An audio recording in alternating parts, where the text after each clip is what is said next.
each forum, and each forum is a different class, so it's a different group of students. So I just want to welcome all of you here. Welcome to the candidates. Thank you for coming and being on time and ready. So we're going to go over the rules briefly, just so that everyone is on the same page. Just so this event can go through,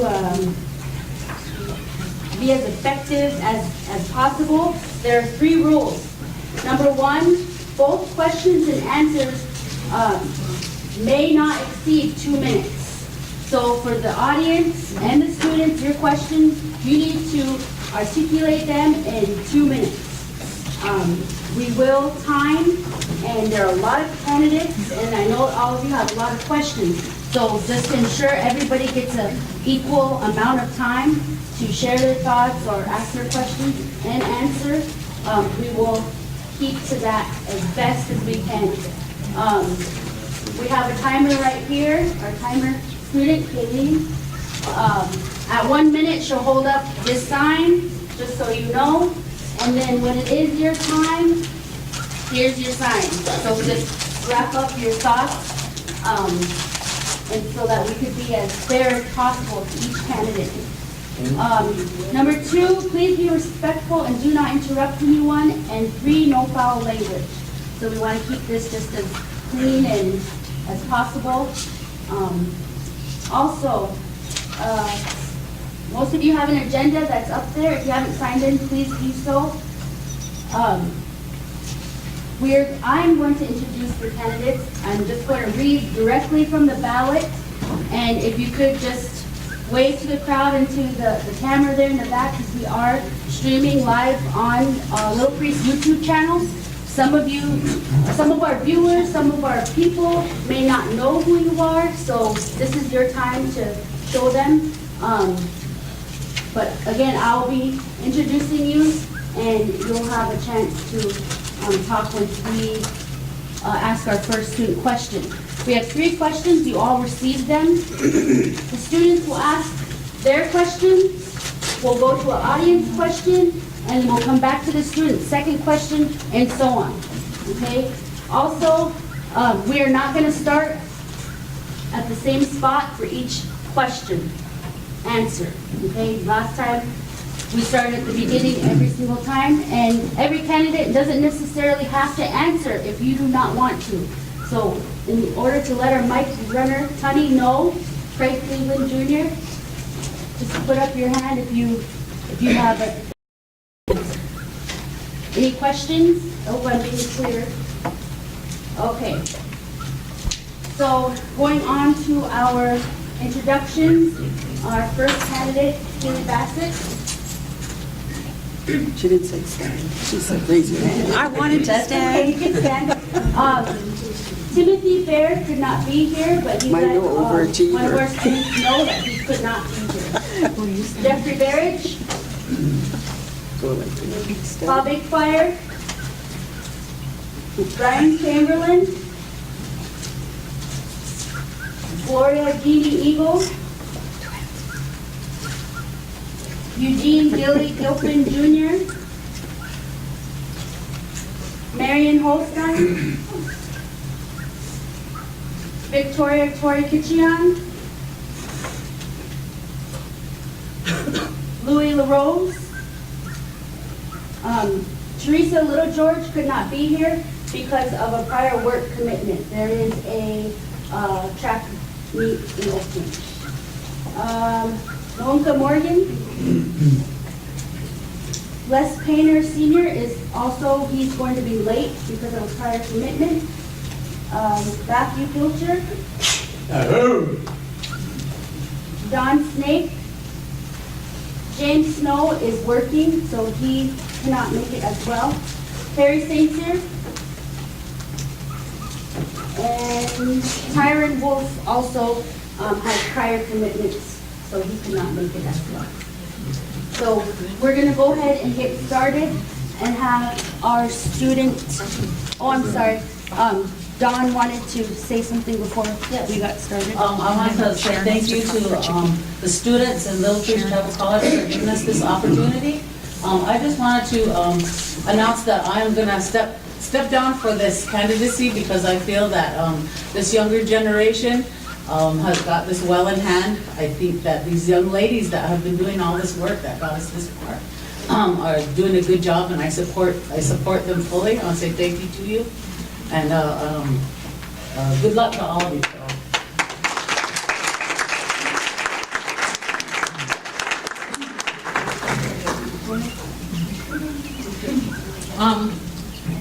My Aunt Chicky isn't able to be here. We had a family emergency, and she's with my Uncle Donald Whitewater Sr., and she wanted to send a statement, but we wasn't able to connect. But she would be here if she was able to, but she's with family right now. So please excuse her at this time.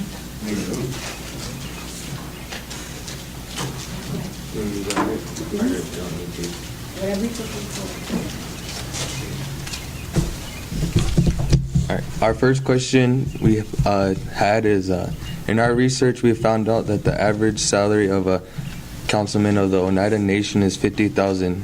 The salary of the Winnebago Tribal Council ranges from $90,000 to $130,000. If elected, would you support the inflated salaries?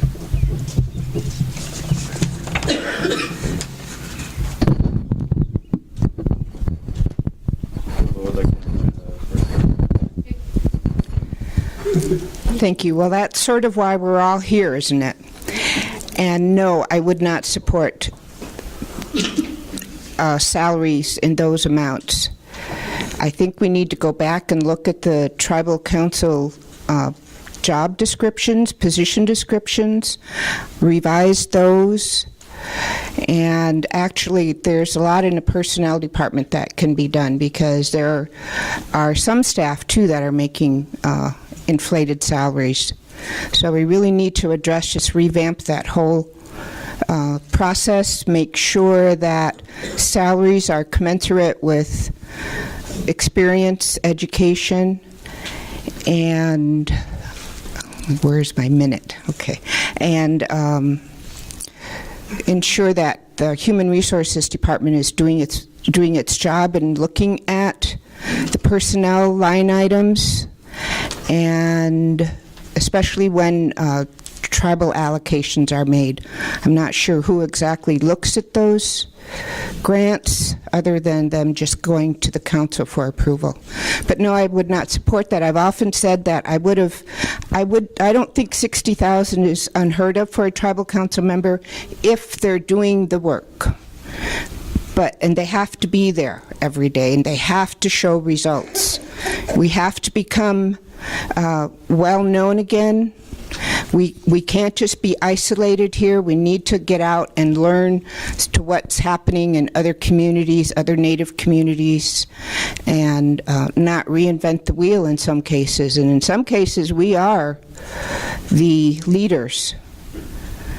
And so that's it. Thank you.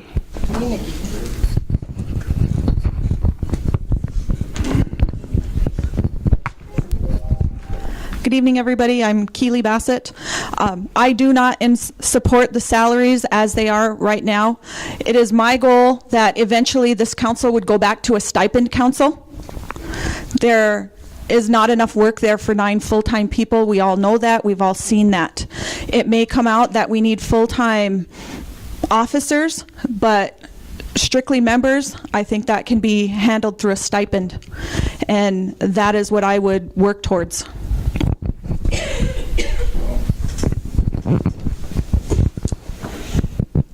I too would support deflating those salaries, but along with that, we would have to somehow come to a consensus to learn if our council is an elected body or are they a hourly waged employee.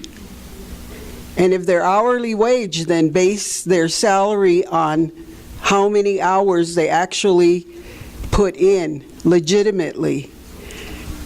And if that can be done, and I don't think it should be done by them, It should be done just as we've been doing it since December, by gathering of the community, the tribal members. They should be setting that salary, not the council. Thank you.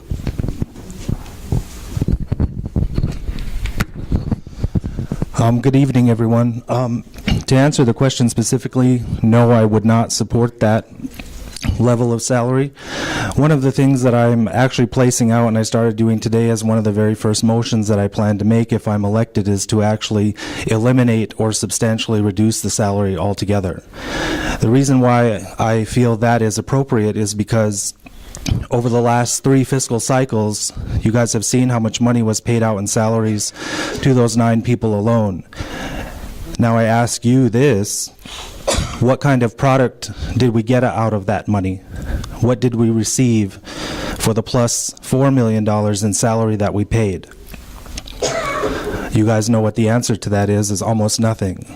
So therefore, it isn't justified anymore. Work product is definitely a component of this, but if you're not producing, you shouldn't be paid. Therefore, I agree with the sentiment, and I will put that forward, like I said again. If you're not doing it, you won't get anything from it. As simple as that. The other thing that I wanted to mention with that, because it was brought up, is that the Winnebago Tribal Council members are not employees of the tribe as far as being a random or standard 8 to 4:30 type employee. That was established when we created the tribe's 401k during my first term. The 401k had to be adjusted because they are elected officials. We were elected officials. So to answer that question, they are not employees.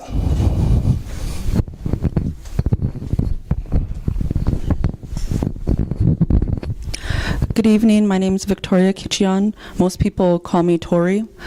I would support the motion to reduce the salaries by 35%. That was the amount that they were increased by the former tribal treasurer. There was no justification for that additional money. In addition, at the bare minimum, the standard of living in Winnebago and Thurston County is the median income is $33,000 per household. So it's outrageous for the council members to be able to stand before their people and in good faith say, I'm worth $100,000, because we are not seeing a return on that investment, and we are not seeing accountability for some of our council members. So that's another thing that I think we need to keep in mind, is we need to build in that layer of accountability and have them produce quarterly reports, articles, communications with the people, whether it be through social media, evening meetings. We need to demand more from our council members, and it starts from the top. As we demand more of our council members, we can ask more of our directors and our managers, and I just think that it's a new day, and we can't move forward with our community not putting in 100%. Hello, my name is Jeff Birch, and I would not support, and I don't support, the inflated salaries that they have. And like these people have been saying, tribal council members are elected officials. They're not tribal employees, so that these elected officials should have their own set of rules, their own set of work ethics that they need to follow. And right now, they're considered tribal employees. They follow the tribal work ethic, the handbook, and that's not right. Because like we all know, they do not right now. The tribal council members do not put in the time, the effort that we need to lead this tribe in the right way. So I wouldn't, like I said, we'll give the 35% back that they took, and give it back to the programs, because that's who needs it. Because we need programs to help everybody out in this tribe. So I wouldn't support it.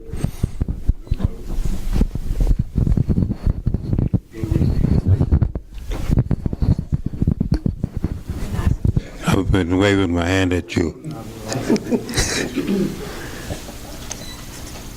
I served on the council 5 years as chairman and about 10 years elected. I never got a salary. I just started out at $16 a meeting. I never envisioned a day when the tribe would pay so much salary to council members. The more we paid, the less work we got. There's also other benefits that tribal council members receive that I would cut. So we'd take a good fiscal review and reduce the cost. My experience serving on numerous tribal councils is it's usually 3 to 5 people that are doing the work. You have dead weight. But they're elected officials, they're not employees. So I agree that their salaries should be set by the tribe. But we could immediately suspend that 35% inflated part of the budget that they gave themselves. It's like a free gift. Abolish that. And get a new electorate. Select people that will serve you, not themselves.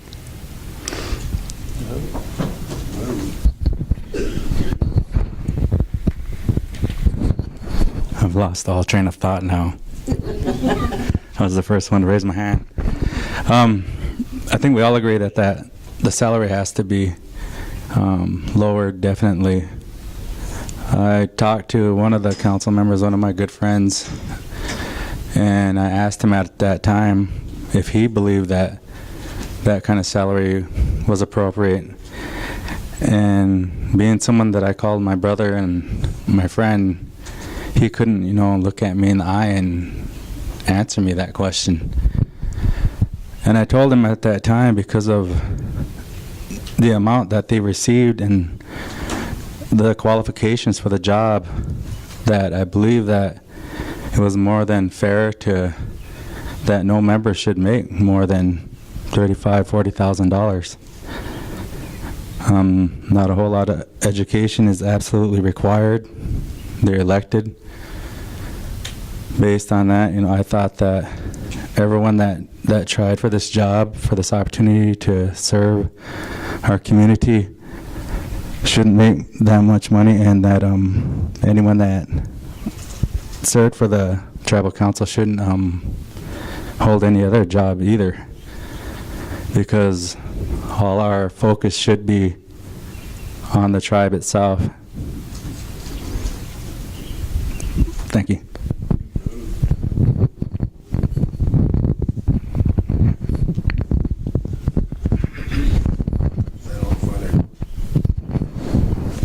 Hello, my name is Paul Bigfire, and I do not favor this. Well, I want the salaries reduced. I didn't know they were that high in the first place. And how did it get that high? That's what I want to know. It's like some people said that there's not a lot of education required, and you're not really getting what you're paying in for. Well, and the decisions they make are flawed, and it's like we should be way ahead of ourselves. Instead of where we are, we should be up there, further up there. But no, I want the salaries reduced probably to about 50, or what they were before. The last time I heard, they were only 60,000, something like that. And I didn't know they were this high. So that's my thoughts on that matter.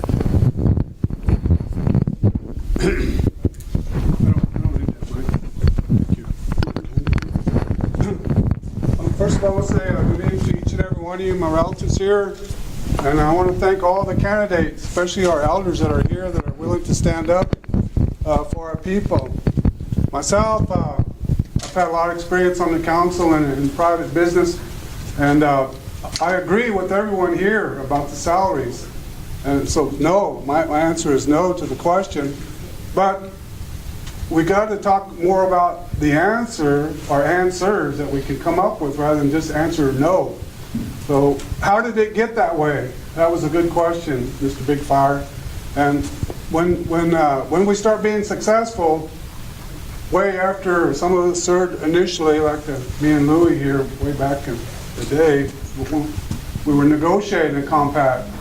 We talked about this, and we understood that once money started flowing into our organization, things like this were bound to happen. And when we first set up this casino idea in this business, we had a board separate from the tribal council that would monitor and manage that facility. Because we know, I think we both went to down to Seminole and down up to Little Six before they were Mystic Lake. And we found out that all those tribal leaders, not all of them, but some tribal leaders in all these organizations, they got caught with their hand in the cookie jar. Now that happened 25 years ago, and it's happening again. So I think we need to talk about reforming our organization and our Constitution. I think I said that the very first night over there when we had that forum at the gym, and I said it when we had this first forum in this particular facility. You know, we need to reform the way we do business. Let's look at the college. Look how successful they've been. That's 2 minutes. Dang. All right then. Ho hichkolori wi hinikaragi wi igi ho chakya raja mauka hingaire na anaga wakanja hikikara chijo wa uje na anaga ho chakni shoche Jehovah wahi jena niki karagi wi. I just want to say that I appreciate what Louis had to say and everyone else had to say tonight, but to answer question number one, I would say simply, I would support a tribal constitutional amendment to address that issue. I would also support a wage and compensation study to address that issue. I just don't think it's has to do with just the tribal council. I think it's organizational wide, and not just the tribal government organization. I think it's all of our organizations need to be looked at. So, but the research here and the numbers on here are a little low, actually, based on some of the reports we've seen. It's almost, I saw tribal council salary as high as $210,000. So, you know, I support what the people want. And I just want to say I got 1 minute. So my Weeha and I were handing out those little bitty cards, white cards, and we gave you a pen. I'd like you to write down the most important thing you would like us, or like me if you elected me, to accomplish in the next 5 months. And what you want done, that number one priority in the next 5 months. You can put more than one, but please indicate that that is your number one priority. And then we will, my Hinu and my Weeha will pick them up at the end, okay? So I want your input, if you would. Take the time with that index card and write it down. Want to get option now.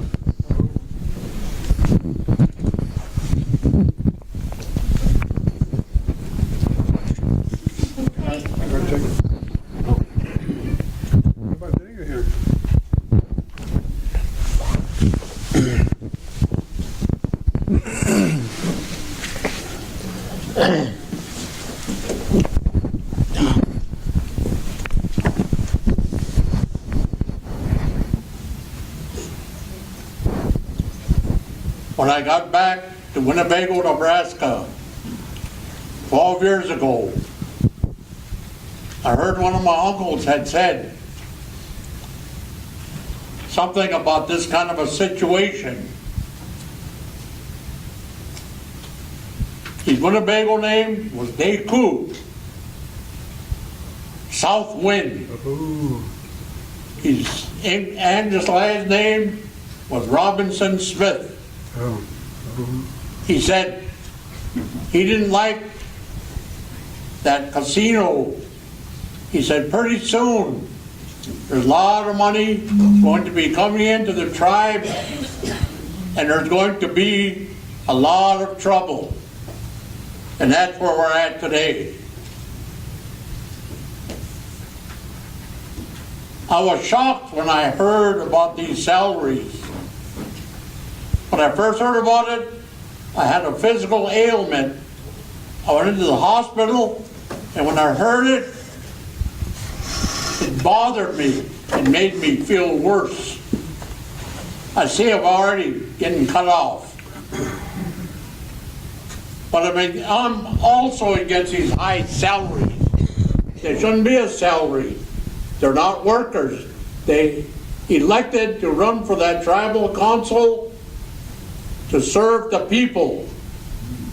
We have a lot of our people yet today that are very poor. A lot of our elders are having a hard time raising their grandchildren. Things like that. Right now, I'm the chairman of the Tribal Health Advisory Committee to keep fighting this Indian Health Service for better health service for our people. I'm a wellness court judge, elder, they call me. We talk to troubled kids when they come before us to try to get them back on the right track. I'm cut off, so. If anybody wants to hear more, they come talk to me. Modern times. Yeah. I used to be in places when our elders got up and could talk for an hour, non-stop. I could match. We're going to open it up to the community for a question.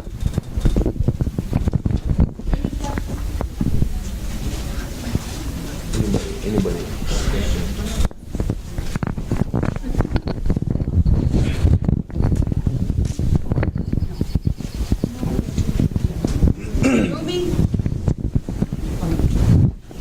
This one is for Terry. Terry, when you were on the council before, you made a lot of trips to Canada. What was the purpose of that? Actually, we got a contract. I negotiated a contract with Trans-Canada One. You're familiar with how Canada is? There's only one highway. It goes east and west. And it's called, the tribe is called Carry the Cattle Dakota. And we signed a contract to develop a casino, gas station, similar to what we eventually developed here, up there in Canada. Because in Canada, and they got a great opportunity, the Canadians can put land into trust anywhere. You can buy a block in downtown Regina or Saskatoon and put it in trust. So I was consulting with them to do that for their people. And now they're spread all over. I did the same thing in Oklahoma, same thing in Kansas, same thing in South Dakota. So that's what I was doing. Okay, because I asked a council person that was serving with you at that time, again, what was the purpose? And all they knew, so evidently this information wasn't shared, because all they knew was that you were up there working and you were going to make a lot of money for the tribe. That was from one of the other council people that was serving with you. Actually, so did we make a lot of money? The time I went up there was on my own time. No, sir, it wasn't. I'm here to tell you. Because I was told you even at one time, Terry, wanted to rent some, I don't know if they were snowmobiles or four-wheelers. I was told by the tribal office down there. I'm not talking to you. That's You not know, true. but I didn't, because my question was, when did we go, international? I She has couldn't been see the international tribe for having years. any business in Canada. Well,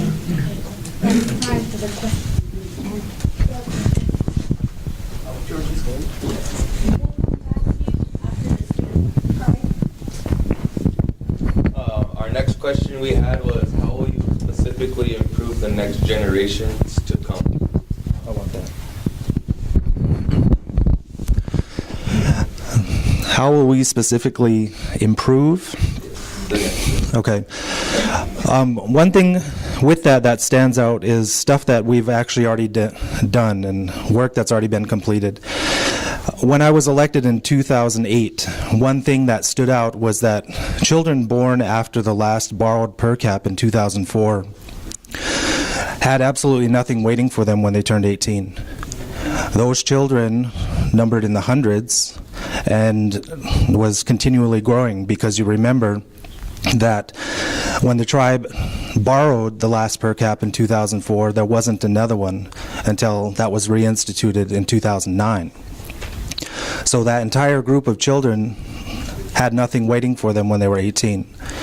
As the treasurer of the tribe, what I did is worked with the enrollment department to find out how many kids there actually were, who they were, and what we did was put together a fund to where those children received a full $5.99. That's one thing that we've done, so that even though it was only going to be one $5.99, when those kids turn 18, they're going to have a little bit of something. The other thing is also as treasurer, I instituted the 5 prioritized areas that the tribe adopted.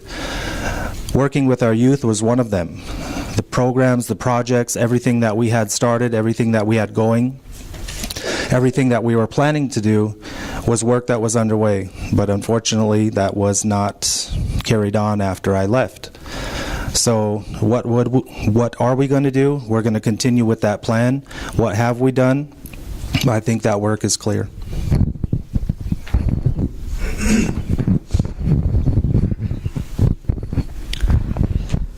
One of the things that I'd like to see done right away is to start making more fiscally responsible decisions at the table. We need to look at our money like we look at our household money. We can't spend what we don't have, and we need to make sure that there are resources for the next generation. We don't have an endless pot of money.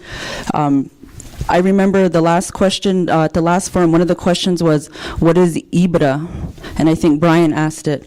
And I've educated myself on what EBITDA is. And that's the money that comes over from the casino. And we need to look into how we plan that through our tribal appropriations. Right now, we're taking money and planning with money that we don't have yet. We're over forecasting, and that hurts our programs. So in addition to that, I want to start building up our resources for our young people. We have all these programs. Let's give them more money. Let's give them every tool, every resource that they need to succeed. We've got the college here. We've got Project Step Up. You know, that's moving them towards education. But one hole in that is our GED students. Our GED students are underserved in this community. They have 1 day a week to work on that. They can't go to Project Step Up if they don't have a GED. They can't go to Little Priest if they don't have a GED. So that's one group of youth, young adults, and older adults that need that service. So that's one thing that I'd like to see revamped. But all in all, I just think we need to start keeping our next generation in mind with everything that we do.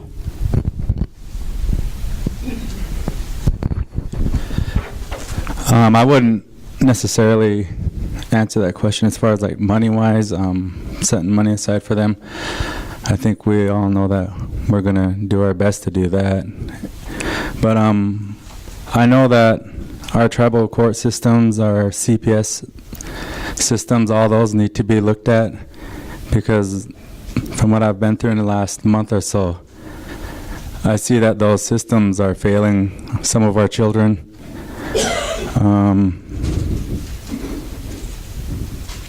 The things that govern them, their boards or whatever it is, or whatever the laws, however we make those, needs to change.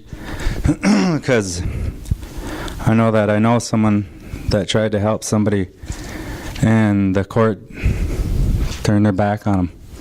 So I know that we need to find a way to make the parents accountable, and we need to further education. My son's involved in a program, I forget what it's called at the school. Anyone know? The Academy. And I'm very proud of that. I think that the best thing that we can give them for their futures in education. So if we can spread that throughout the community and start to teach our kids to behave and to listen and to be respectful, that's more important than money. Thanks.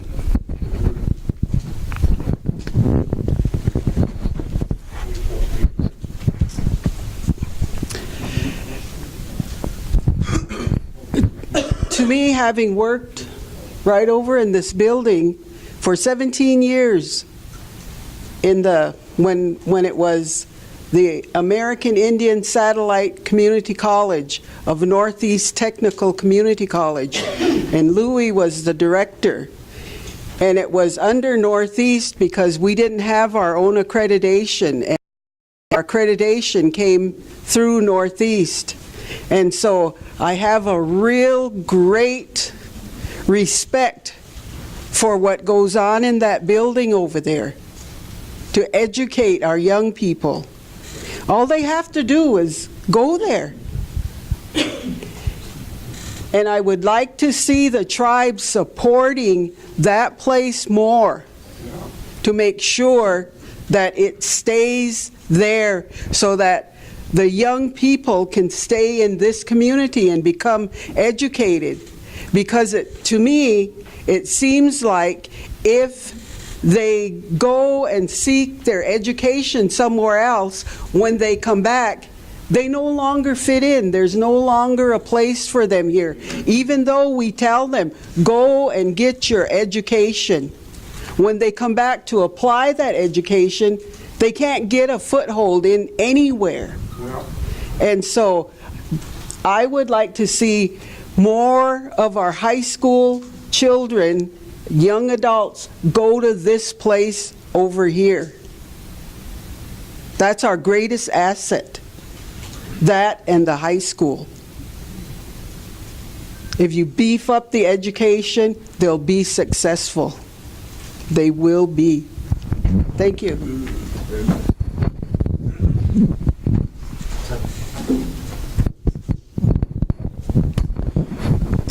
Hello. Okay. Education is the most important thing of all. We already decided that.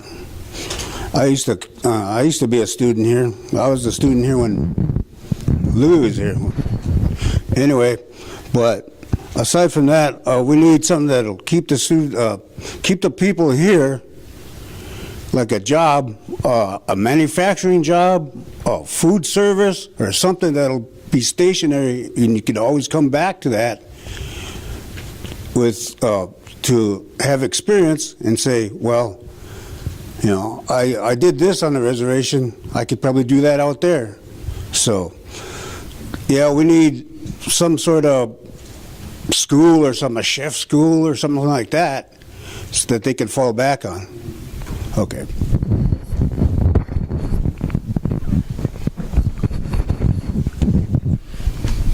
Got it?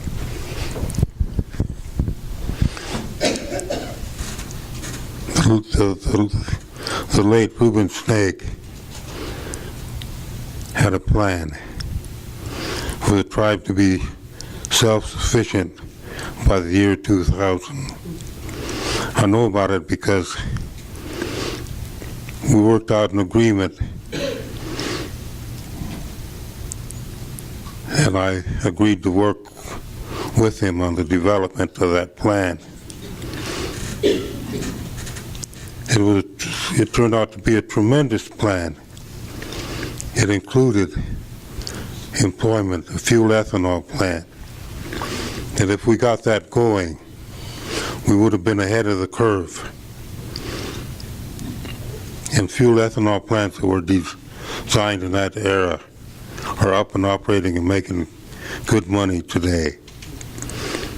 What we need to do is to develop a similar kind of plan for the tribe that includes the youth, that in 55 seconds, 50 seconds.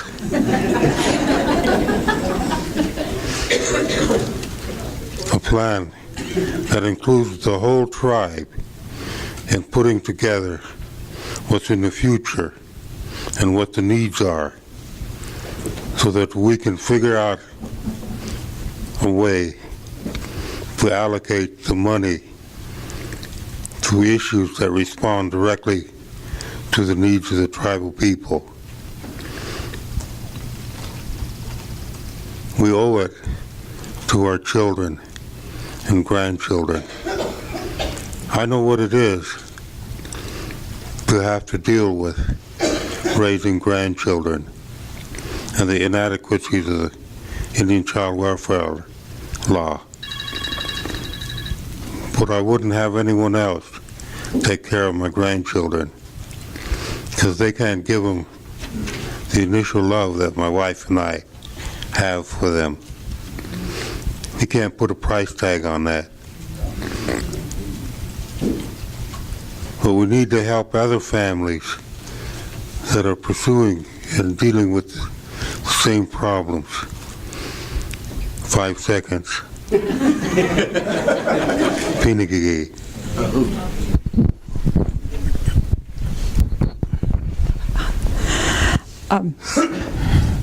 In the next 5 months, which is what this election is about, the next 5 months, the question is about what will I do for our youth?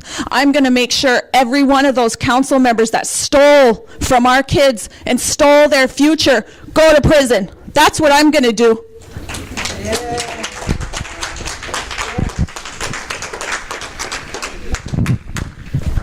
To answer that question, and I appreciate all the responses, I think we need to go back to a more conservative and approach to our finances. Some time ago, before this current group of council people, every time money came across from that casino, we put 20% in education, we put 20% in housing, and we put 20% in health care. Now, as I understand it, 85% of the money that comes across from the casino goes to pay salaries in the tribal organization. There's no way we can sustain that and have any kind of future for our children and grandchildren. So we need to go back to that idea of saving before we spend it. And I like the idea of putting more money into this college here. I'm going to try and finish up here real quick so you can put that sign down. One of the things that really strikes me is what did Little Priest tell us? Educate our children. And then when we do that, we've heard that a couple of times here, like myself. I've never had a job over here at the tribe, but I've always been successful everywhere else, in Canada, Oklahoma, Florida, North Carolina, California, New Mexico, Arizona. I built a lot of hospitals and schools. And what I think is happening here in Winnebago is this group got carried away in buying votes. And we spent all of our money on employees and buying votes. So what do we got to show? We got a $2.7 million debt that we owe still on the casino that we're behind on.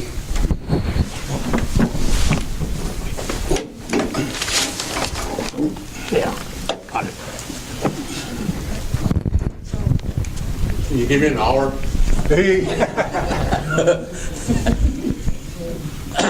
I'm very concerned about the children. And I told you about that wellness court. We're talking to children that are deeply troubled. When they come before us, they're supposed to come with their parents. 99% of the time, it's only the mother. And a lot of those mothers have to work to support their children, and their children are left alone. We're in the process now of trying to get a shelter for these kids. Takes a lot of work, and we're going to have to go seek funding for it. That's what we have to, we're talking about education. These young children, some of them can't pay attention. They're infected with alcohol syndrome. They can't sit still when they're talking to us. Some of them go to sleep. My time's already up. No, you got about Got a 30 minute? seconds. Now I'm going home. I thought this was a forum where we could kind of talk on, then have people ask questions. Okay, good night.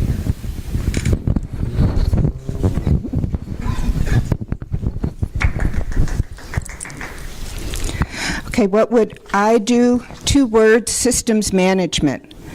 We don't have that within the tribal organization. If we had, some of these things wouldn't have happened. Policies and procedures should have been set a long time ago. And when I talk about systems management, it's all of the organizations working together, feeding off of one another's needs. And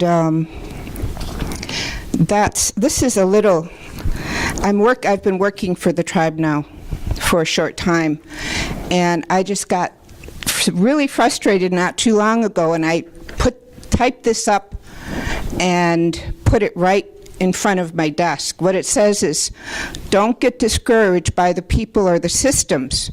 Remember who you are trying to help. And because of that, you know, Matt was talking about we have children with some emotional problems.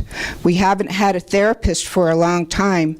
Just making a simple call 2 weeks ago, I was able to arrange for a therapist from Heartland to come down here every week. That's a creativity that we need to start. And when we get those systems management, when we get that going really well, then let's bring in our children. They can learn that, and they can take that. That's a marketable skill. They can take that and go and work everywhere. We're not always going to have enough jobs for everybody.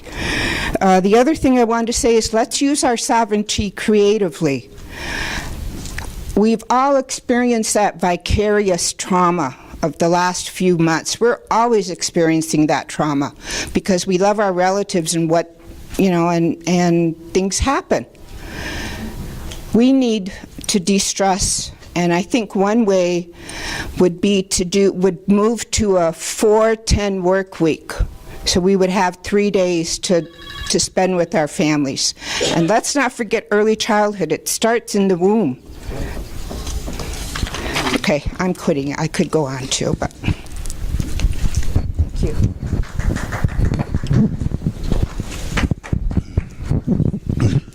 Namaskar. I just want to say, Louis, want to get an option. I want to echo what you had to say earlier. When it comes right to it, to answer this question, we need a strategic plan.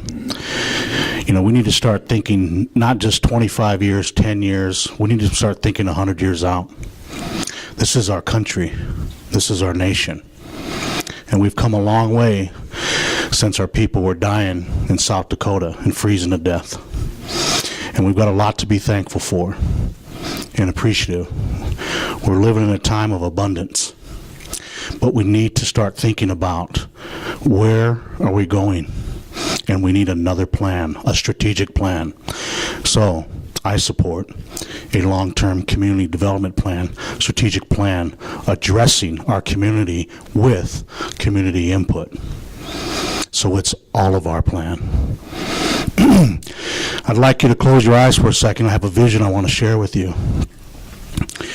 I can see that we have a Native American research hospital, and it is our hospital, and we are in control, and it is not the federal government. I want you to see in the future that Little Priest is a university, a research facility, and it is tied to the initiative of the Native American Research Hospital that we control. I want you to see that because of these decisions, our health care is finally been taken care of and improving because we are in control. I want you to see that there's great opportunity for our people, the next generations, moving up through our educational system, acquiring high levels of education, because we decided to take Little Priest to the next level. I want you to look and see that there's going to be a large number of tribal member entrepreneurs, individual tribal members, owning their businesses, creating jobs, empowering themselves, their families, their clans, and their nation. I want you to envision that we have clean water and that we are utilizing the land properly. Oh.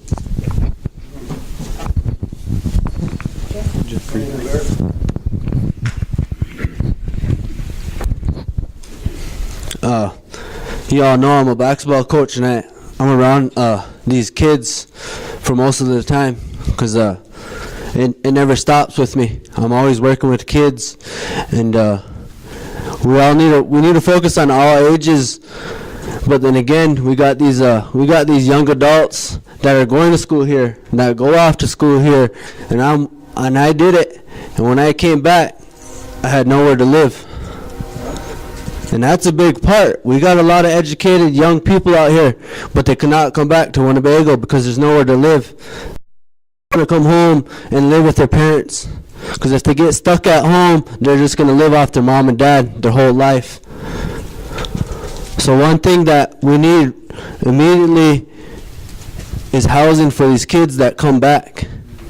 If it's apartments, if it's just little homes that they can live in, so that they can stay here and use their education to help this community. But then again, like we said, there's a lot of kids out here that take care of themselves because their homes are broken. They're affected by drugs. They're affected by alcohol. And a lot of those kids walk themselves to school. They ask people for rides, like myself. And a lot of these kids, they eat supper at the Boys and Girls Club because their parents ain't home to cook. So that we need to fund the Boys and Girls Club, these programs that take care of these kids during the night, because their parents are at the casino, their parents are at the bar. We need to take care of them kids, because I know the Boys and Girls Club feeds kids every night, and they feed about 80 kids a night. So maybe we need to prioritize our money and give more money to the Boys and Girls Club that provide for our kids at night. So that's what I would do.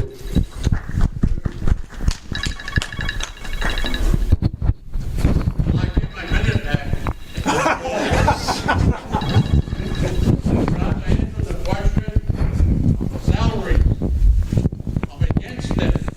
I want to do away with it and pay. Like when you attend a meeting, they give you some money. They call that. To work that out like that, instead of figuring out by the hour or month or week, simply the time you put in at a meeting tending to tribal business. And I'm also going to push for a forensic audit. They will find out where all the money went. Thank you. Okay, we're gonna open it up, and Georgia was next.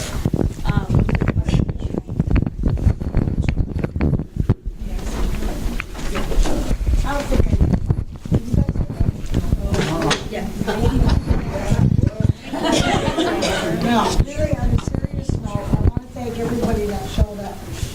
We can't vote, but I want to thank all you guys for caring enough to show up. I hear you. You gotta come down here, it doesn't reach that far.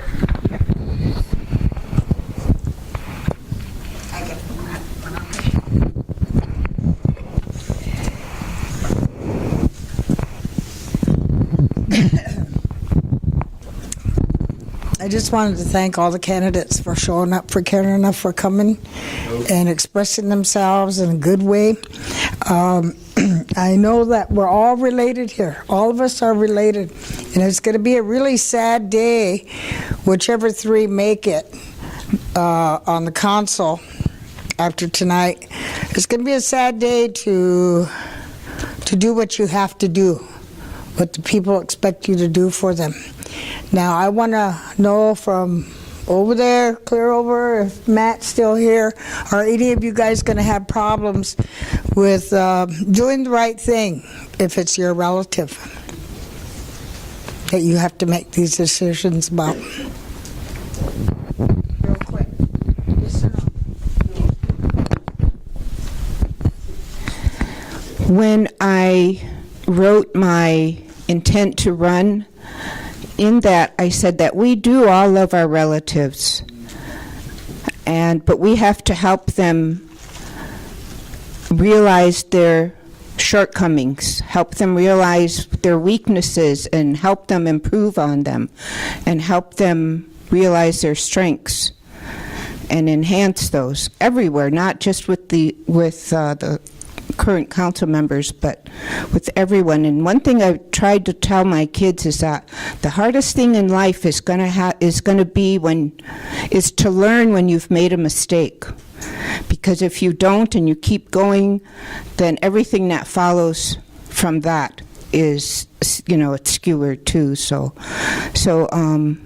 But I also wrote that, we have to have a culture where we can make mistakes, with some of our directors. Let's let them realize that if they're going to try something new, it's okay to make a mistake. We'll support you in trying to get it right. That's the new management. That's the old management. You make a mistake and you get fired or something like that. That's not how we need to support our people. And I wanted to thank everybody, too, for coming here. We all have a lot of good ideas. We all have our people at heart, our children, grandchildren, those who haven't even been born yet. So we'll come to it. And no matter what happens, hopefully everybody will still keep the dialogue and still, share their opinions.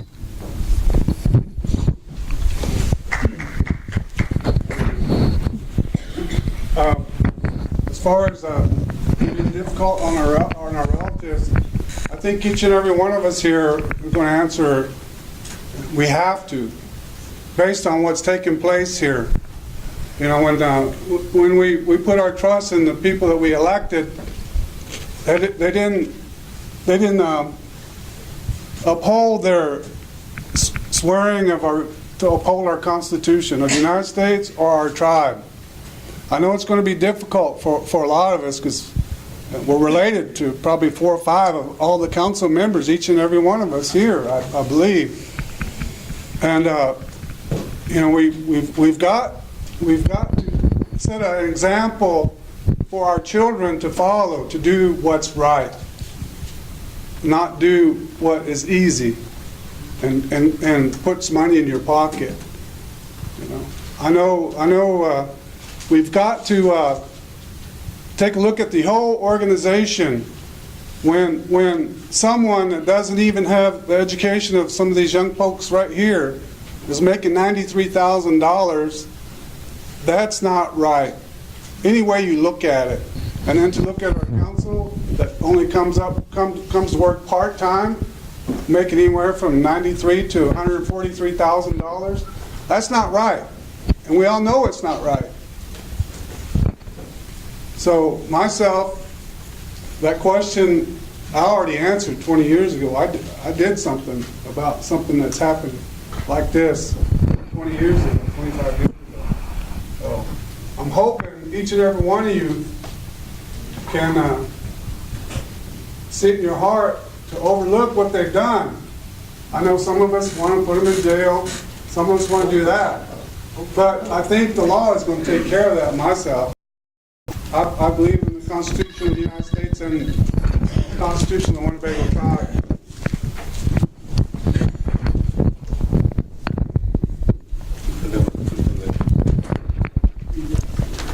Since December, when all of this became public, when we found out that our council was stealing from us, from all of us, I've been real heavily involved.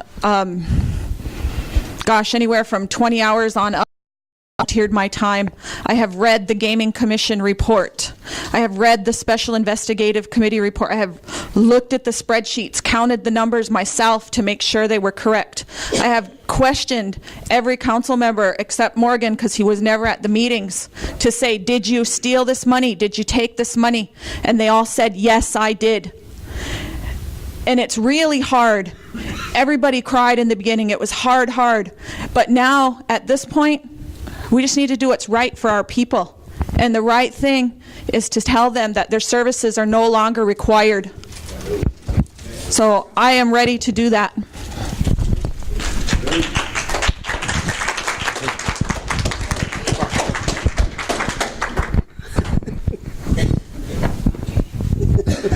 Yeah. I too stood up before the council and talked with them and tried to reason with them to leave peacefully because they were no longer useful. They were no longer needed if they were stealing from the people, if they were plundering our assets like they were their own. Then they could no longer be trusted. We couldn't trust them to even have a checkbook in front of them because of what they did. And to do that, that was really hurtful because a lot of them are younger than me. I saw them as children.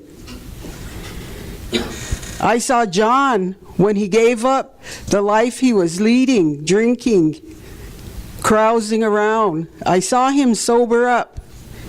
Right over there, he came to a class and took classes and work study.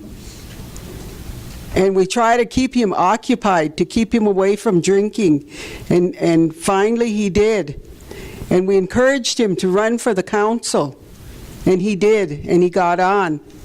And so that hurt to see him admit that he took money that wasn't legally his, personal.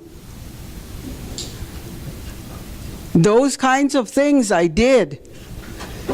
And I did it for all of us so that we would all know what they did.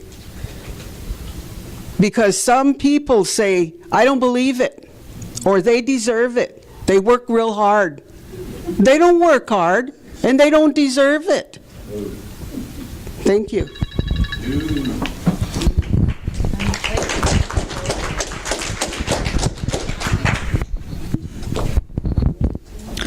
I wouldn't have any trouble making the decisions that need to be made based on the Constitution, based on the policies. The Constitution, we need to uphold that. That's the document that we accepted. Yes, we can revise it. Yes, we can change it. But as it is now, we need to uphold it. I've been working as the internal auditor since January with the tribe, and some of the things that I've worked on, some of the things that I've been involved in, I've had to make hard decisions. And one thing that I did find is that some of the people within our tribal organizations weren't willing to make those decisions. So I've already done that, and I'm willing to continue to do that. Thank you.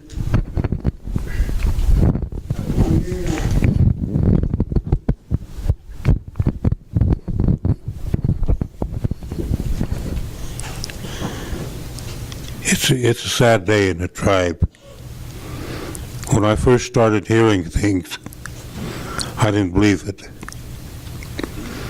I didn't want to believe it.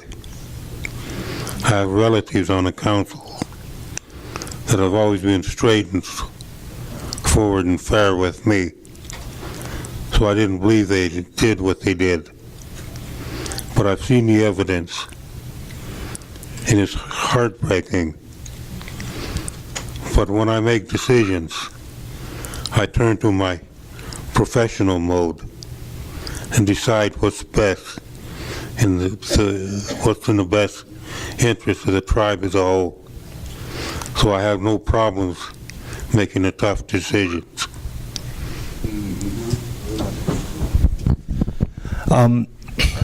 I guess to answer that question is absolutely not. I will not have any problem whatsoever doing what is necessary because I've done that in the past. Again, I think it's kind of funny because some of the current council members who are still holding on, and I really don't know what they're holding on for, but they are, would passively say a joke about my performance as treasurer in the past. They would tell other employees, gee, you're acting like Brian, when those employees were trying to enact existing policy or adhere to the rules that they had.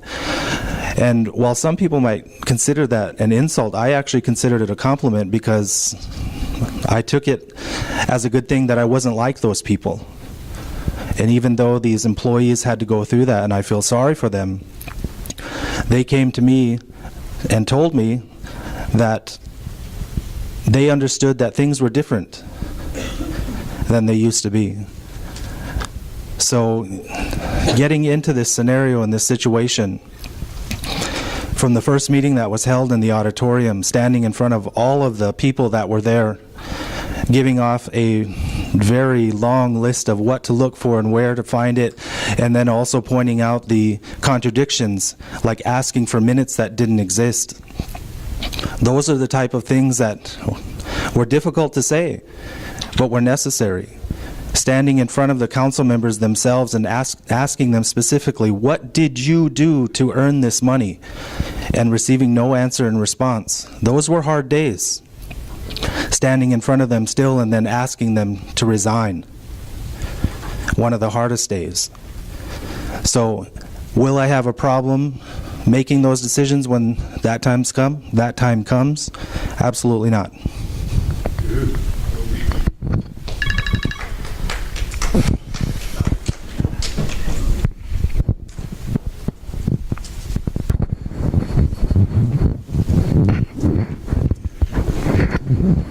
No, I wouldn't have any problem with upholding the Constitution. When a councilman was Charlie Noble, he's my first cousin, I never asked him for anything. And it was just, unspoken. You just don't do certain things. And I'd never asked him for anything. And what's that called? Nepotism? You're giving your relatives jobs and stuff? No, that don't sound right to me. And yeah, you take care of your family, but there's a line you don't cross, okay? And another thing I wanted to say or bring up was, one of the tribal councilmen is a church member. Well, yeah, I've been to a couple of his meetings, but man, he's like, you're stealing from women and children. Did you learn that in a church or what? And then there's veterans on the council board too. Did the Army teach you how to, Army, Navy, did the armed forces teach you how to, lie and cheat and steal from women and children? Is that where they got that from?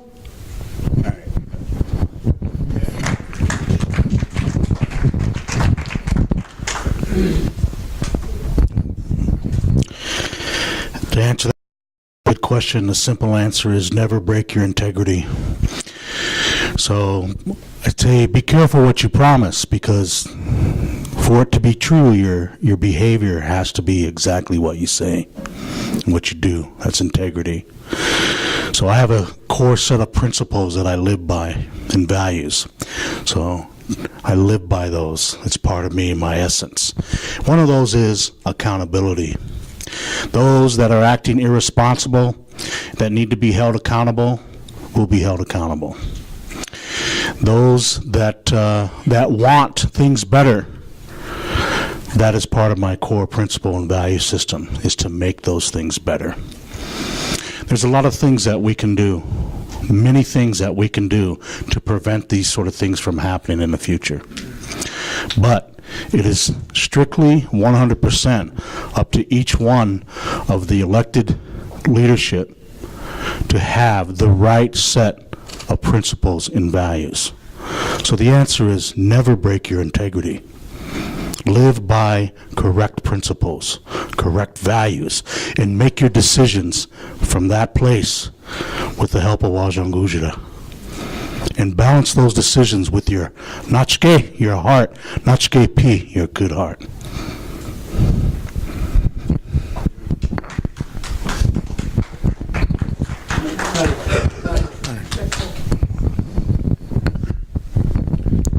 To answer your question, Georgia, myself, I would not help because, like we all know that these past tribal members, they always give out a handout to their family.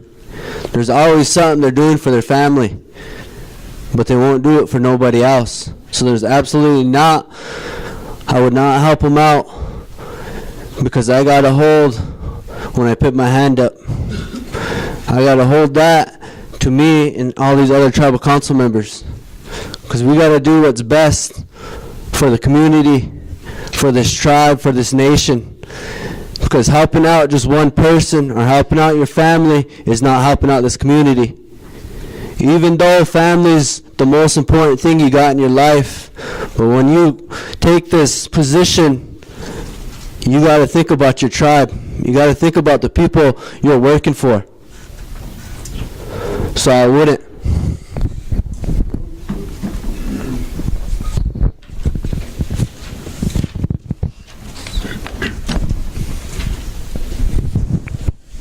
Our third and final question is, in continuation of the previous question, how will you help take care of our elders?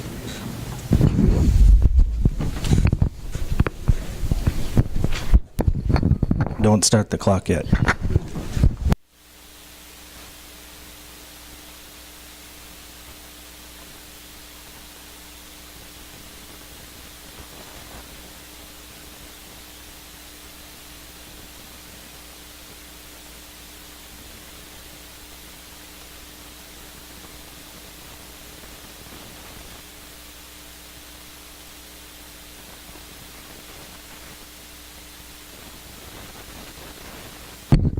These are the 5 prioritized areas that we were discussing in a previous question, then also that was put together in my first term on the council. Yeah. Well, someone gets to be Vanna. Jobs, education, youth, elders, housing. So to answer the question specifically, because the plan ties all of them together, it's more than just saying one or two things, which is how it may have came across before. The work that we'll do for our elders is continuation of the work that was started in my first term, which was putting together a very comprehensive understanding of the living conditions of our elders and actually doing something about it. Because one of the first things that I noticed was that there was a continuous complaint from various tribal members about the living conditions of our elders, but they would never say who these people were. They would never say what those conditions were. So when this plan was put together, one of the questions that was asked, especially in relation to our elders, is who can quantify that information and can put it together.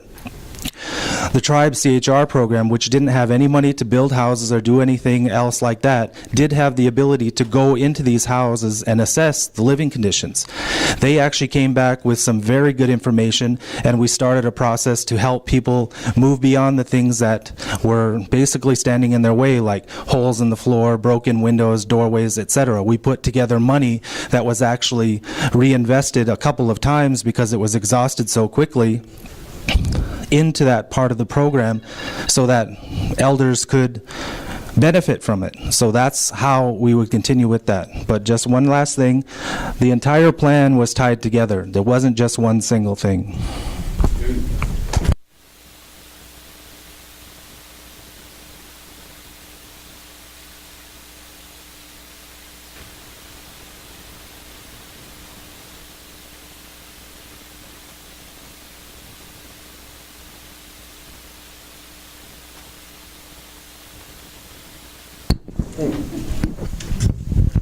Working on.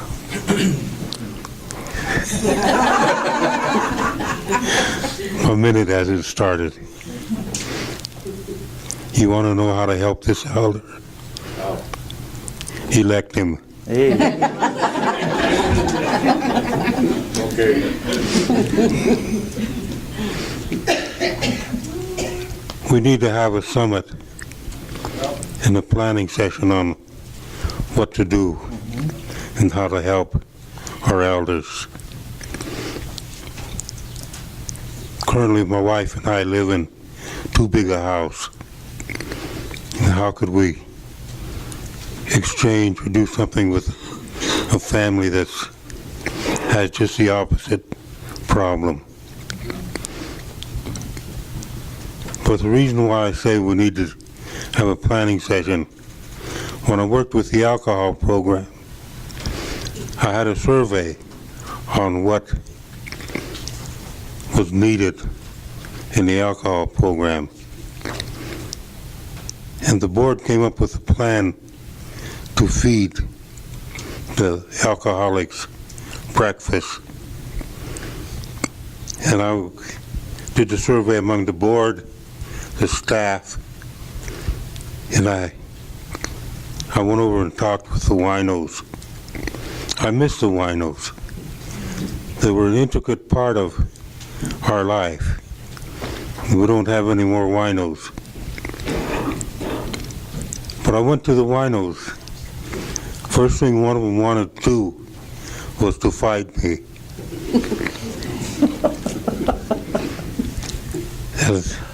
I kind of sparred around, and I said, let's do the survey first, and then we'll mix around.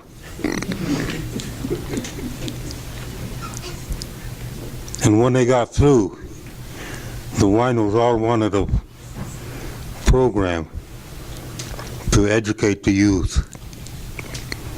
They weren't thinking about themselves. They were saying, we need to make sure our young people don't go through what we're going through. I see it.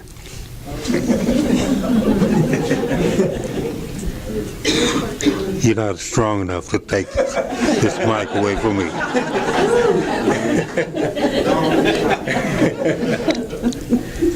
But we do things for our elders, and they'll give it away to their children, our grandchildren. That's the traditional Winnebago custom. But we need to put together a plan to meet their long-term needs. Yep.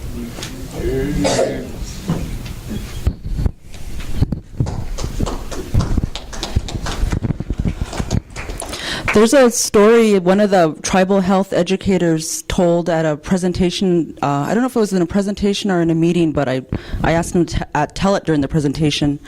And he talked about the families that we have here in Winnebago and the names that we have here. And he said, when the families that we have here are the families that the children that made it through the removal and made the trip to Winnebago. He said in those train cars, the elders, they put the children in the middle and they protected them so they didn't freeze to death. And those are the children that grew into the our grandparents, our kakas, our chokas, and they had that resiliency and they didn't give up, and that's why we're still here today. So I think we need to do our part, that reciprocity, and we need to give back to them. We need to revisit the research and work that was done in looking into a nursing home and assisted living. We need to overcome those obstacles and look what we can do to address those. We've got all the players here, we've got the resources. We just need to make them work together and make them work for us, for our elders. So just like they didn't give up on us, we can't give up on them.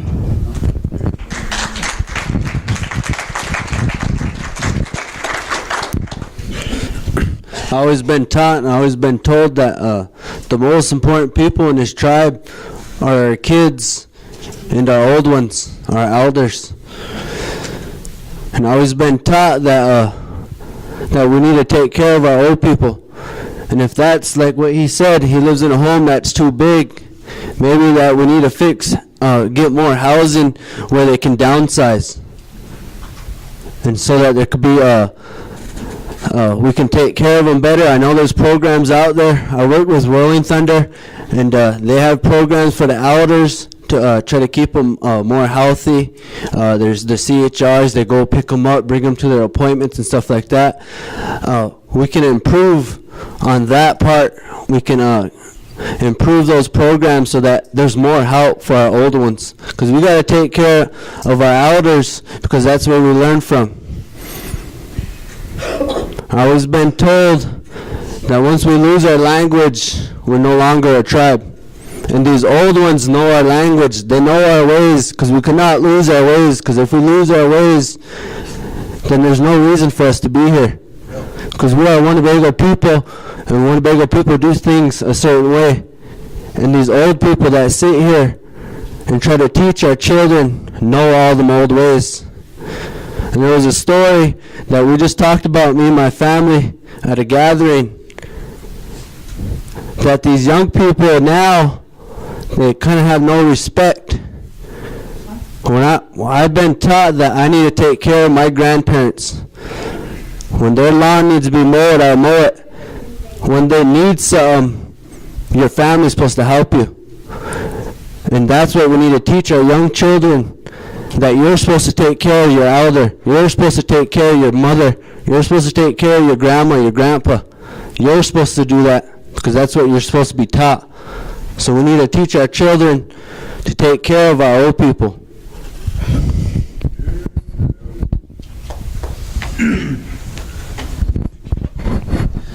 Not much else to say besides, but agree with what these guys said. But what Louis was saying about their homes for the elders, I know, like my own folks, they're getting up there in age too, and one of the things that they always talk about is they wish they lived in a home that had just like everything on one floor, rather than going up and down the steps. And some of these homes, like my mom and dad are buying, or have been buying for the last 25 years. Like I don't know how many of you know my mom and dad and where they live out in the country. It's like a split level house, and they got to walk up steps and down steps, and with their age it's getting harder for them to do. And Louis mentioned about something about trading his house. Maybe that's one of the things that we can do, is keep in mind that eventually we'll all get old, and maybe all of our houses should be built like that. But I didn't get to answer what's her name's question. Georgia's. And everyone had to answer it the same, you know, of course we have to say the same thing, but I also would have to say that no, I would have no, because the way I see it today is that, like a lot of the other organizations in the tribe, Brian made mention of someone teasing him or heckling him. But I noticed, because I work at Winnebago, that a lot of jobs here in the community inside of Winnebago, you don't have to be on time. You can call in a lot. You have different kinds of leave you can use. Out at Winnebago, we don't have that. You know, you miss a few days and you come back in 60, 90 days. But that goes as far as like being fair. Obviously, a lot of people can't do that.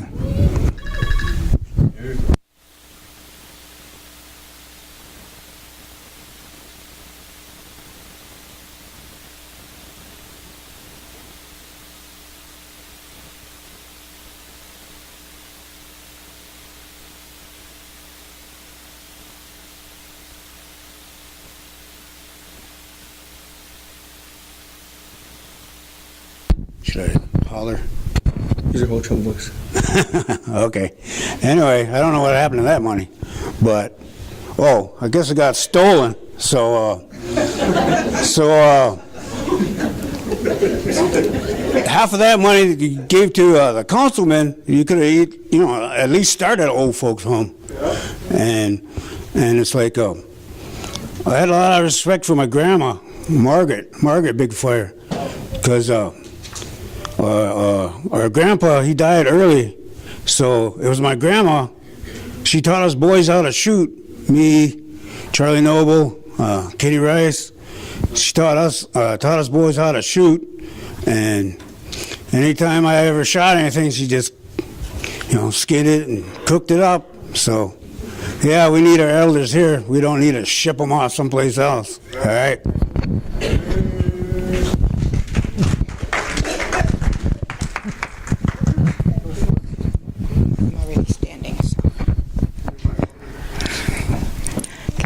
I think we already do a lot for our elders, but like Brandon was saying, this is some of that systems management we're talking about. But included in that is the ongoing monitoring, the communication, making sure that everybody knows about that. And when we, as well as, fiscal accountability, et cetera. So that's part of, I could talk all day on systems management. But you talk about elders, I think about, of course I have to think about my mom and the days when she spent on the council along with the others, and I used to go to bed or she'd go to bed at night reading. And her bed had just papers all over. And then I'd go in and I'd turn the light off. That's the kind of work that's going to be ahead of us this next 5 months. Going to be 12, 14-hour days. That's what I anticipate. But as far as taking care of our elders more, there's always been a lot of talk about the nursing home. And I'm not sure why it hasn't been funded yet, but it could be because of how are we going to run it. Medicare Part A is what most of us have. You have to pay $147 for Part B. You need Part B before you can start getting supplemental home care.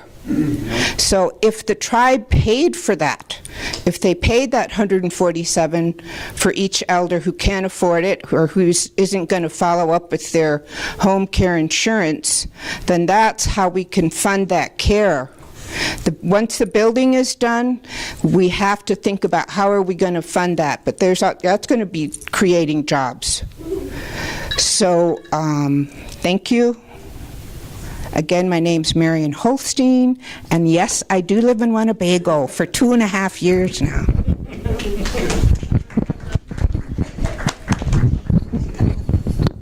Thank you. First of all, I want to thank Georgia for that question. I think it's been on all of our minds for a long time. I know that some time ago, one of the nurses that was on the council was to take a look at that and get some planning.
Take care of our elders and our children. I know we can do it.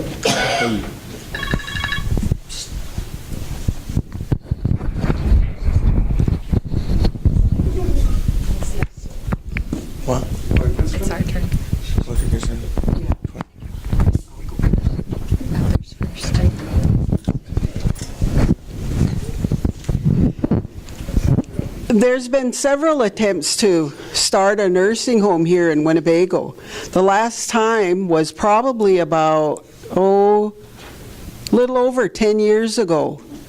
And a council person approached my daughter to help her write the proposal to start the nursing home. Well, she did what was given to her. Wrote the narratives that on the sections she was given. She made the budgets, I should say, and she turned them back into that council person and waited to hear back. And nothing of it. And so she asked what happened to it. And it was just kind of a like, as they're walking by, the deadline had already come and gone by the time I gave it to you. And that was that was it. And so, you know, there's federal money, there's state money, and besides insurances, different kinds of insurances, you know, it can be done. And it should be done. It should have been done long before this. I'm done.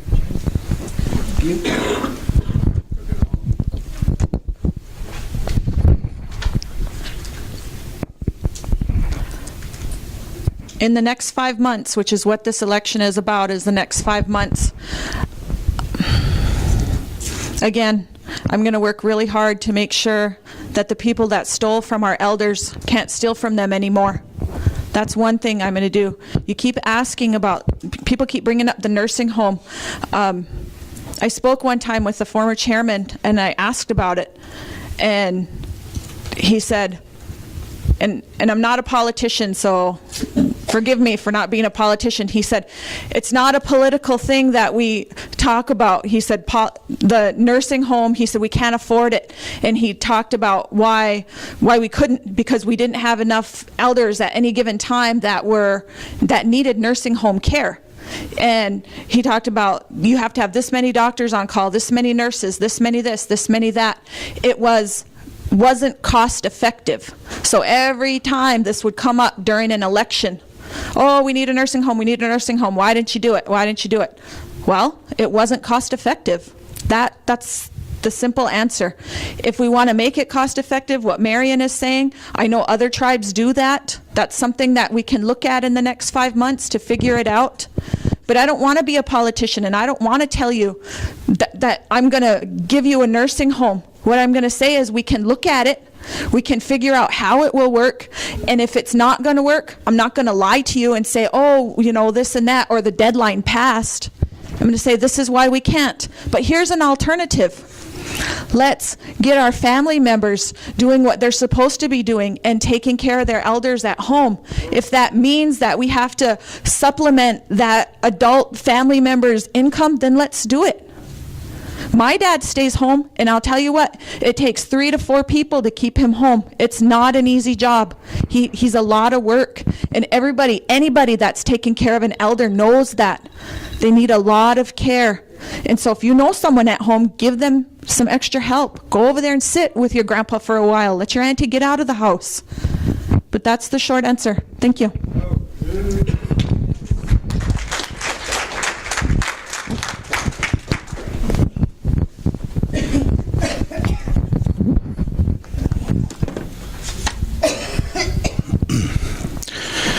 Brian. Okay. 2 minutes. This will be quick. This has been a good planning session. So we need a new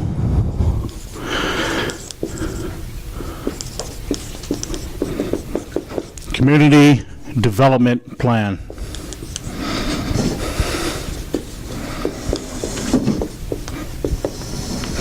25 years, 50 years, 100 years.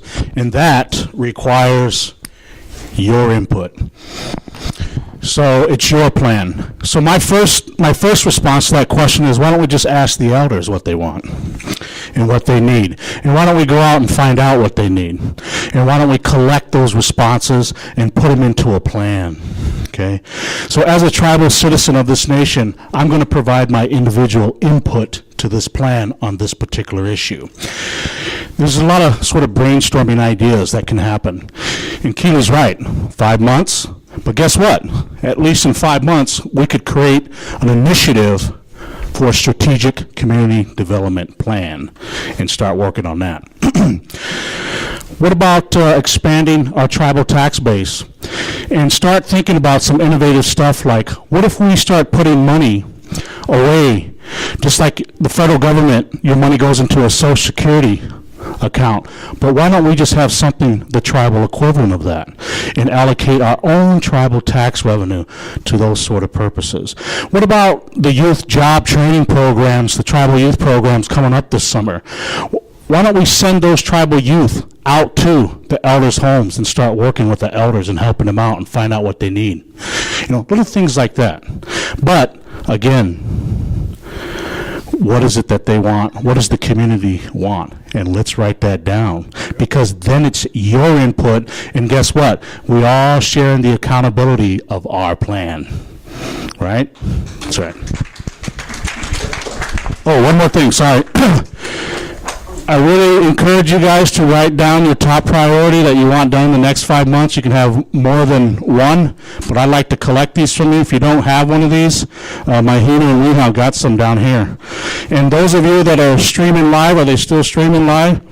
Okay, I'd like you to send me an email with your top priority of what you want done in the next 5 months. You can send me more, but I'm going to put my email address up here for that purpose.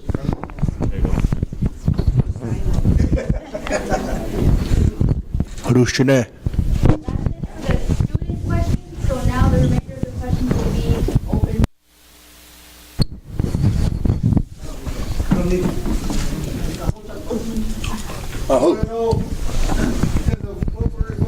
What we're going into, and the possibility of our casino getting shut down. What do you got planned? What will you do?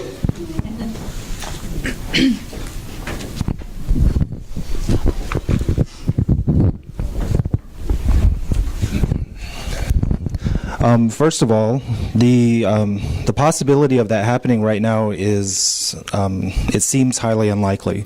While that was a reality that we were facing several months ago because we didn't know the depth of this conspiracy, it's not something that is hanging over our heads in the way that it once was. Now, does that mean that the threat is completely gone? No, it's not. But does it seem like they're going to take that type of action against us? I can't see that happening right now. Now, the tribe's overall financial position has to be measured and assessed in answering that question. I was able to share some of that information with the current treasurer, and what she was able to provide me with is an understanding that while there was an egregious amount of money abused, the overall position of the tribe is not necessarily that same scenario. Now, that doesn't mean that we can continue to operate in the same way that we have been. That doesn't mean that we just, sweep everything under the rug and step forward. What that means is that once the new council is seated, and especially the new council in the fall is seated, the entire process of what we do financially is going to have to be not just reviewed, but assessed to create a scenario and a situation that is one of strength like it used to be, not one that is questionable or we don't know where our money's coming, we don't know how much we have, etc., or how it was in 2008, oh my God, we're drowning in debt. We need to understand what that is. I've seen some of that information so far, and I'm very confident that we would be able to make very, very positive decisions to place the tribe in a much better financial situation. One other thing that I want to add to that is communication is definitely a specific factor in that, and you'll remember that I will definitely advocate for public tribal member only meetings where our financials are displayed.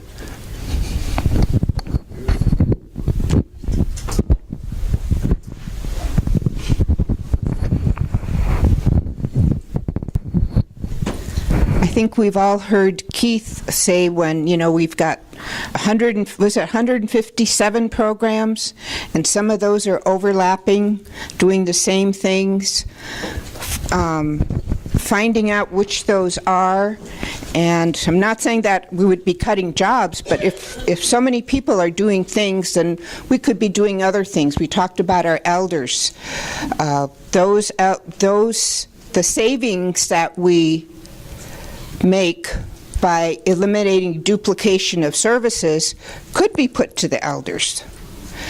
It was mentioned about state and federal grants. There's also foundations that we can get money from, but it's good to know that the NIGA, National Indian Gaming Association, isn't going to take any actions against Winnevegas. That was good, but it would have been good for everybody to know because people are probably worried about it. So I would like to see all of our tribal council meetings put out on the radio or whatever thing that we have now. Because then you can see, you can hear, that's transparency, and then you're going to be able to exactly, get a better idea as to the strength, intelligence, creativity, etc. of seated members. Thank you and good night.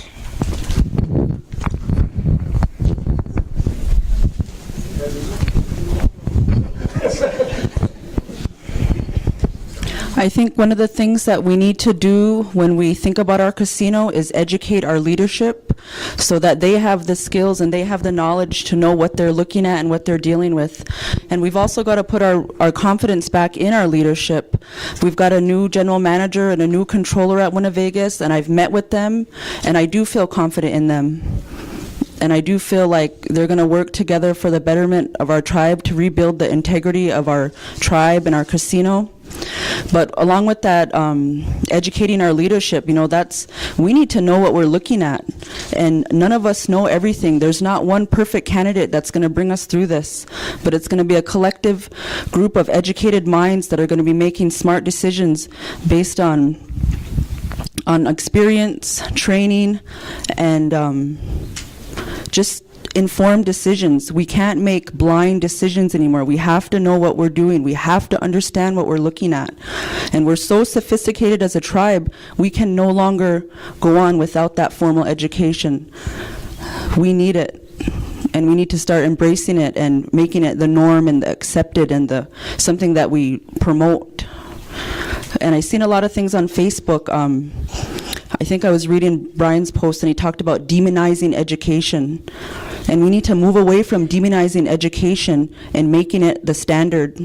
And that's going to start with our tribal council. We need to think about education requirements for our tribal council. And it probably won't happen this summer, but that's something that we need to think about in the fall and be thinking about a secretarial election to address that. So until we have the educated, proper leadership, we're going to be making blind decisions, uninformed decisions in terms of our casino and other tribal operations.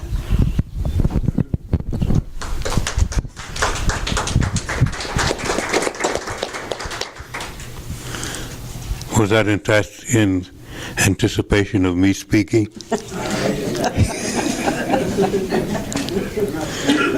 I heard that council members would go to the casino and intimidate casino employees. And I want you to elect council members that agree not to do that.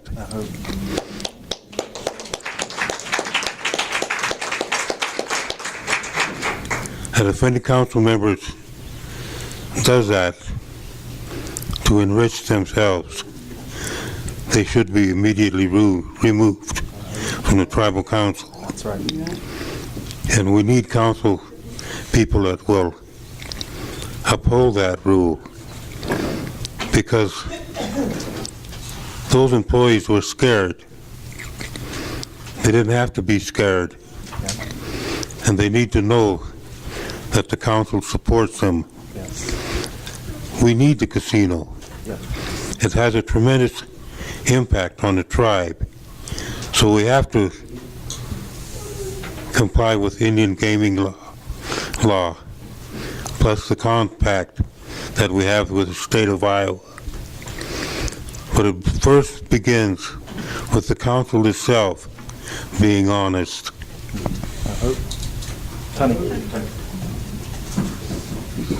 Oh, I got a minute? Two.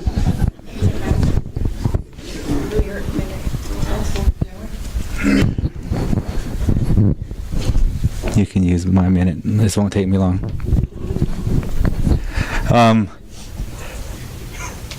I agree with what Ms. Kitchen was saying about the education part, but at the same time, you get a lot of educated people up there, and eventually I think they believe that the excessive wages that we were paying is more than owed to them, and perhaps maybe even more. And I still believe that common sense goes a long ways. There are more forms of education than just what we learn in a classroom. Some of that comes, I guess it's not called education, maybe call it knowledge through one's journey through life. And we can't forget that. So some things are left unchanged, are better left unchanged. And I was going to say something else, but I forget what it was now. Oh, it was to answer Ron's question. And then I even forgot what that was. Oh, that's the thing I was going to mention. Working out there, I can guarantee you that ain't going to happen. It ain't going to close in the next 5 months, and that's what we're talking about is the next 5 months. That casino's been doing better than it has in a long time, and I can guarantee you that ain't going to happen. And that's all.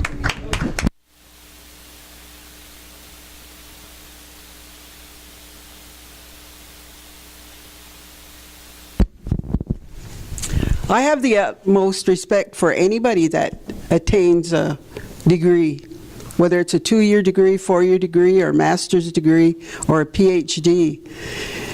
It takes a lot of determination and stamina and money to do that. But some of the most airheaded people that I have ever known are the highly educated people, because that is all educated out of them. They know a lot. The higher the degree, they know a lot about one thing and one thing only, and that's the area they zeroed in on. In from the 4-year up to the PhD. And I've known a lot of them working over there for almost 20 years. And I'm not saying, I'm bashing anybody with an education, but, common sense is what built this country. Common sense is what we quote every time we talk about Little Priest. Those people didn't have high educations, but they were filled with what they called horse sense, common sense. And that's how most of us run our lives, with common sense. That's how we make our daily decisions, with common sense. And looking out, it's working. For us. So I think if, we bring that to that table, we'll be all right if we do it together. It's not going to be just one person. There's 9 people supposed to sit there.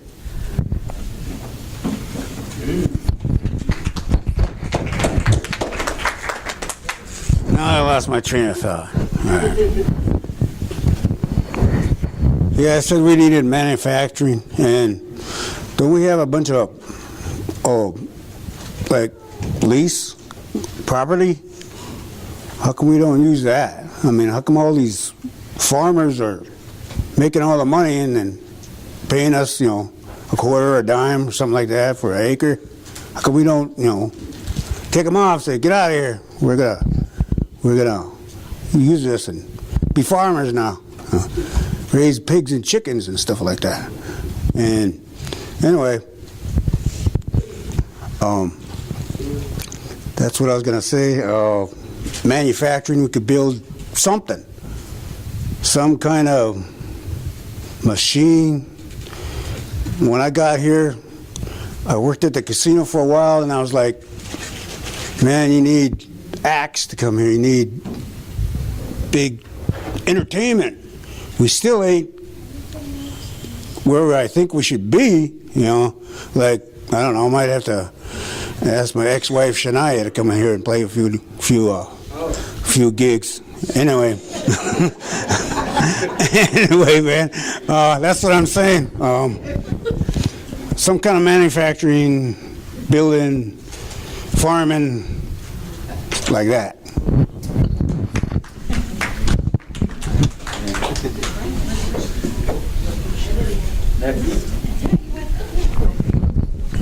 Next question. There's two of us here. To answer Roland's question, I think it's a great question. I think you could put that question not to the casino, but to the tribe, because we get so many contracts from the federal government and the state government. And like I said a minute ago, Congress just passed a budget that does away with a lot of that funding. So again, we got to go back to our planning, what the people want to spend their money on, and the resources that we're going to put towards that. So again, I'm going to go back to professional staffing in the tribal organization. Let's utilize some of these people that have college degrees, some of these young people that are taking business and education and economic development. I know these young men right here, they know our culture and they're getting educated. Is there a place for them right now? There is in the court with this young man. We're utilizing him to address some of the needs of our youth. And we've done a really good job there. And we're going to be developing policies that are going to go nationwide. We've been selected to do that because of our culture and our language and how we treat kids. And that goes back to the juvenile justice system. We're getting away from the English system of justice, which is punitive. We want to help our people. But to answer your question, that's still a good question, and we're going to have to address that. Whoever gets elected is going to have to address that question, because we spend way too much money on salaries. Again, we don't save a dime. Not one dime do we save anymore. So we're going to have to take a look at all salaries across the board, system-wide, and make some difficult choices.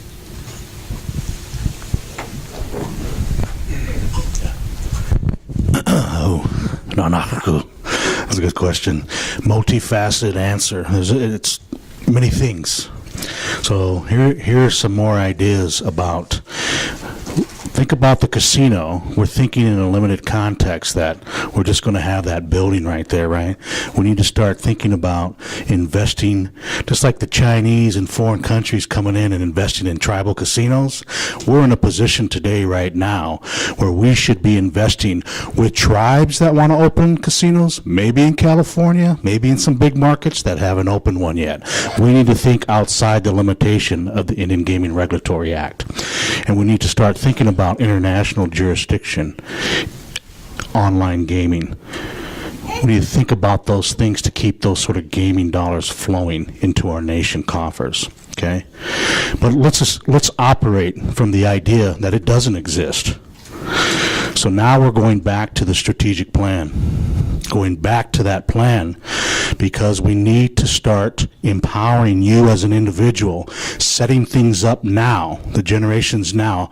And my thought is, it's you being a business owner, you doing your business, you becoming a government contractor as an individual, and our corporation investing in you so that you can benefit with your own business, and you can create jobs. So then the responsibility comes back to us at the individual level. We empower self, we empower family, we empower clan, we empower nation. Okay, but there's many things that we can do, and certainly that's developing our businesses further and utilizing assets that we're not even using. They're underutilized. That's people too. That's land, right? Like the farmlands, right? Things like that. There's a lot of things we can do, and honestly, our people are ready for that. You know, we listened to our relatives when they told us to go and get that education. And it's in everyone's right here. Life gives you education, right? You can learn in life, but also you need both how the system works. You need to understand how the system works. So I call it's like tools in our medicine bundle. We pull them out when we need it for the benefit of our people. And I can tell you that there's a lot of us that are ready for that, to start taking care of business.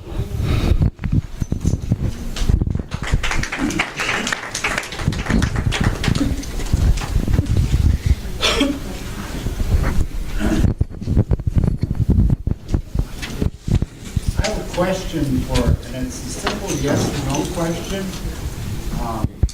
Candidate, which section of the tribal code allows us to do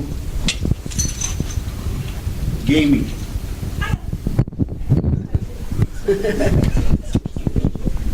Yes. I studied that, so I know.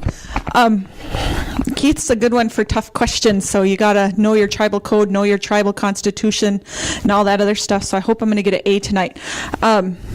Section 7 in the tribal code authorizes gaming for our reservation.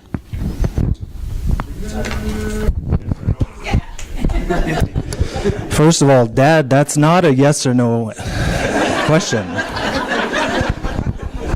The answer to the question is it's Title IX. As a two-term commissioner, the policy and procedure that they operate under was something that we had to do, and it's something that I am intimately familiar with, so it is Title IX. Can we disagree and say it's 8? Halfway? Meet halfway?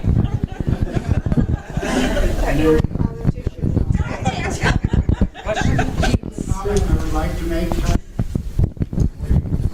Turn it over to Kelly. There aren't 157 programs. There are only 70 plus. For those of you that don't know, there are 41 committees that oversee those 70 plus programs. Some of those 41 committees also receive a stipend. So that's where some of our money is going. We need to go back to when you took pride in serving on those committees. And you did it for nothing. Not because you got a little rectangular piece of paper at the end.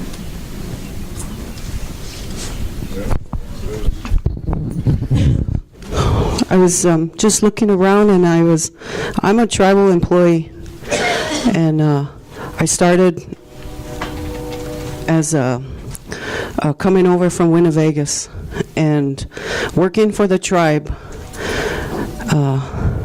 It's a fear factor working for the tribe because you're afraid to step up and say something that's out of place. And to all the veterans here, I know we all have respect for our veterans. My favorite part of powwow isn't the singing and dancing. It's getting up at 5:30 and going out there. And I don't go to the funerals because of the people that I've lost. My Aunt Mimi, my cousin Paul. I don't go to the funeral, the powwows as much, but I always try to make the morning services because that means so much to me. 1 minute, just for that. No, we have 3 veterans on our council. And with the utmost respect, we've asked them to step down.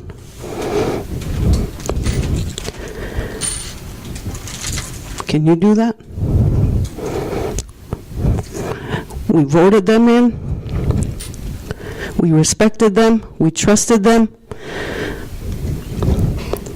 And when they stole from us, we asked them to step down.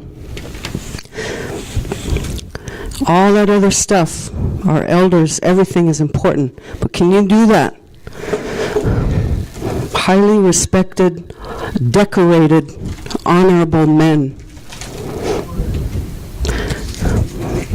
But their service is no longer required. We don't want that anymore. We want you. We thank you for putting your name in the hat. And we're only going to pick 3 of you for 5 months.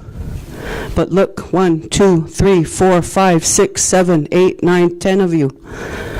We're going to be doing this all over again in 5 months. That's the question. Those 3 veterans that are on there, what are you going to do?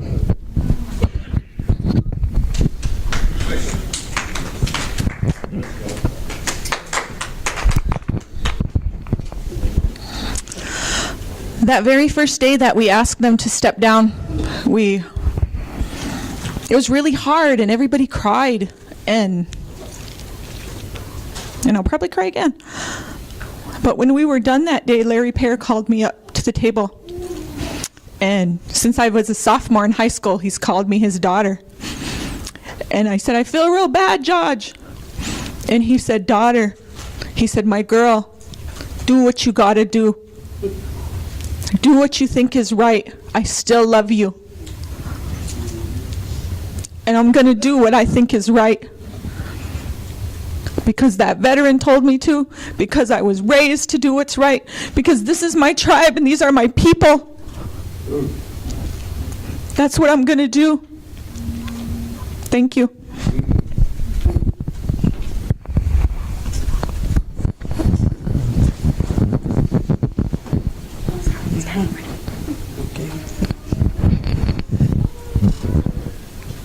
Since December, I've been asking them, each and every one of them, because they stole.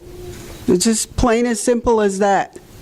They took, when you do that, when you take something that does not belong to you, and you take it for yourself, then that's stealing. And it wasn't hard to stand before them and say, you gotta go. You're no longer trustworthy. Can't turn our backs on you anymore. We gotta stand here and watch you. That was hard, yeah. Because, you know, I watched them grow up.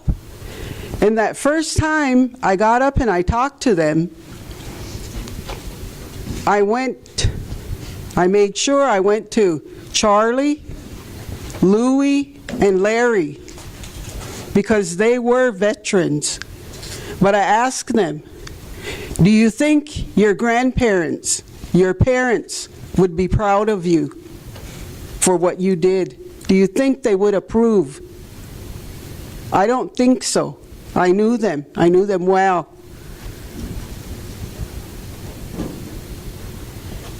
And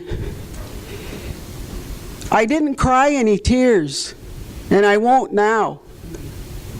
Because what has to be done has to be done. And you have to be strong about it. You can't let your emotions get the best of you, or you might let them stay, or you might let them back in the door. You have to stay firm and resolute, and that's what I will be. Thank you.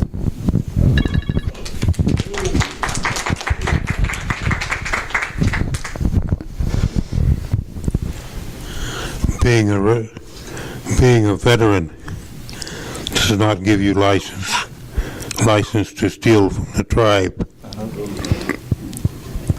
And I feel bad for those 3 men, because I grew up with Larry and Louie, and I've known Charlie.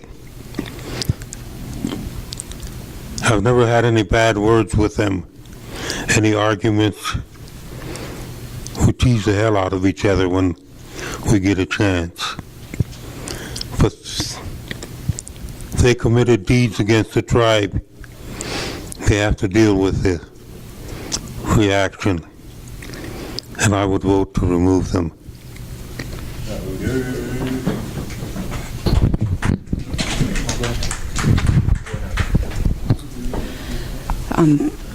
As this has all been going on, I haven't been very vocal, but I've been listening. And I'm not a big poster on Facebook, but I've been reading and just, trying to find a feeling of what everybody's feeling, as these are our relatives. My own family's divided. We're all affected by this. But my mom and my sisters, we started going to those meetings, and just us being there was enough to divide our family. And when I think about the veterans, and I think about the elders that are on our council, and I think of all the good things that they did do previous to this past 3 years, and I think they lost sight of what it means to sit in those seats. I think they made some huge detrimental decisions that it's going to take a really long time for us to see them in another light. But we're still a tribe, we're still a community, and I think we need to remember that as we move on. But we can't overlook what has happened, and I think they're still veterans, and we can still respect them for that, but we can't respect them as our leaders anymore. And that's one thing that we need to keep in mind, is that there's still all those good things that they are to their family members, and those good things that they might have done for you through their life and your life, but they're not our leaders anymore. They don't deserve that respect.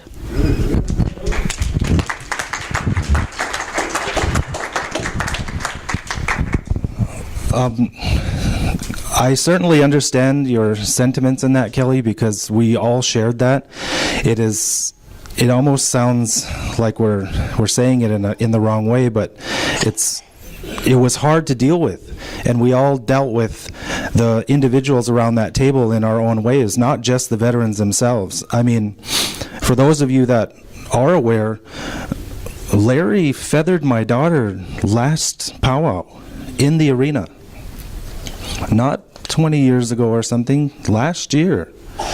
It was really, really hard for me to turn around and then not only accept what they had done, but then because of my own integrity and the integrity of the people that were standing in that room, ask them to step down. The thing about this, because I know what is coming, I know what is necessary, but it needs to be said, it wouldn't be necessary if they would have did it themselves.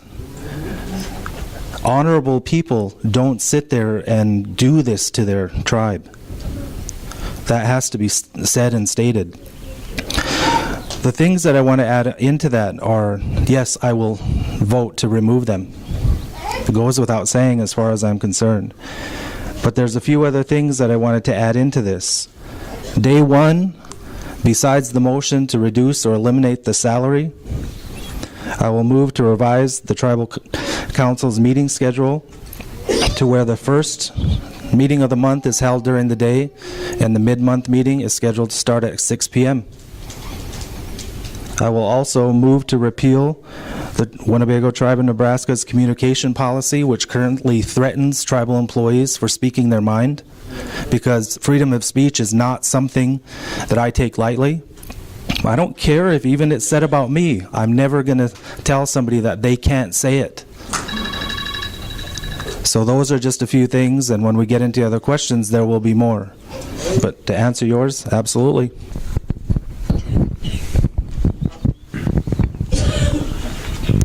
Just to answer your question, Kelly, I would make the motion, second the motion to remove those three, because as being a human being, we all know right from wrong. Being adults, we know right from wrong, and being a veteran, they should know right from wrong, because what they did for this country, they should know that they can't do that. That don't give them the right to take from their people. So I would support that. So that's my.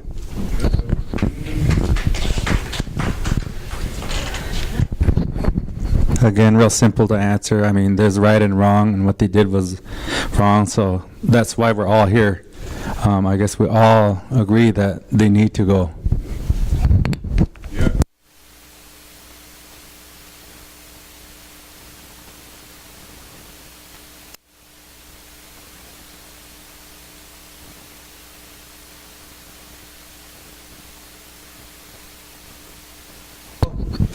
And when I heard about it, I thought they should be thrown under the jail, you know. And it's like, well, that's the way I look at it. And she said, mentioned fear of a job. Well, I've been there, okay? Yeah. I worked up on a hill for about 8 years, and we had one director, it's like, you know, firing people left and right, and finally somebody said, we gotta do something. What can we do? And I go, we went to somebody. Where's he at? Well, he must. Oh, there he is. Anyway, we went to somebody, and he said, hey, what can we do about this? And he goes, well, you get together and write everything down, and then present it to the tribal council. I said, oh, really? Okay. So we did all that. And we gave it to him and said, here, you sign it. I said, no, I ain't going to sign it. So he didn't want to get in trouble. So I said, okay, I'll present it to the tribal council. And we got rid of that director. So, you know, but yeah, something's got to be different. No, got to be done about chain of command. So there ain't no fear of this. Speaking your mind. Okay?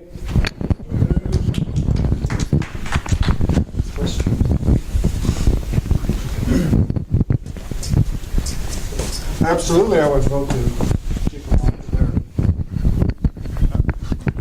Goes without saying.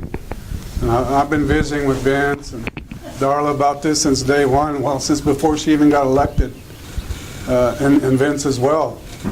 You know, like was mentioned earlier, you know, I look around here and each and every one of us, we have veterans in our families. And myself, my father went to war, was almost killed in battle, you know.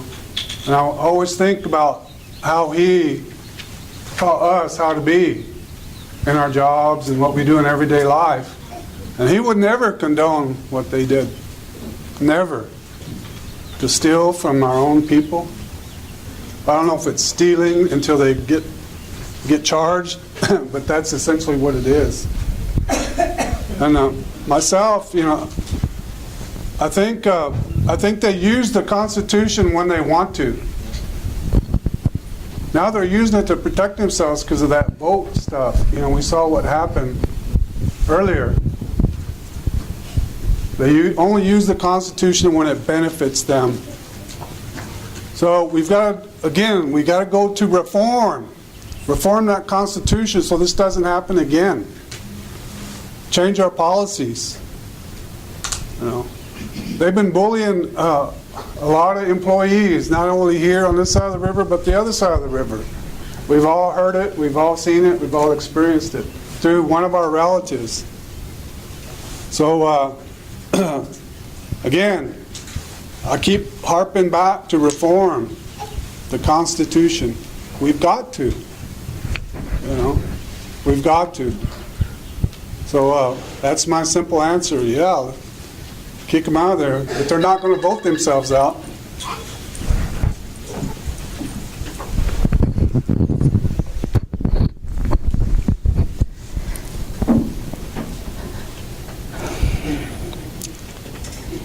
It's not just children who bully each other, but we have to think about where do they learn that? What do they hear at home? I have stood up to a veteran before in a very important department. And I even told him, I said, you should be ashamed to call yourself a veteran. You're supposed to be protecting the women and children. And it had to come to, it had to come to somebody else, or the situation had to come where he was, affecting a bigger family. So then that's when it got, people started taking notice. But we do, again, let's not reinvent the wheel. Let's do the whistleblower. Maybe if we'd have had that, some kind of protection for a whistleblower, this might have happened sooner. And then again, maybe we're confusing, or we're mixing the terms warrior and veteran. And maybe we can just say that our veterans on the council didn't follow their orders, and what happens when they don't follow their orders. So we'll all heal. We'll still love them. We'll get over this. But let's do it. Let's get our policies and procedures in place so this doesn't have to happen again.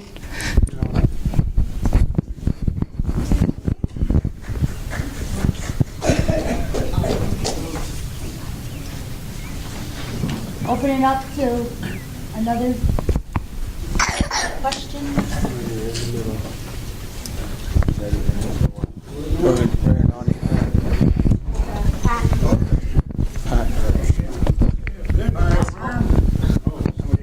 No, we call him Pat. Sorry. Oh, okay.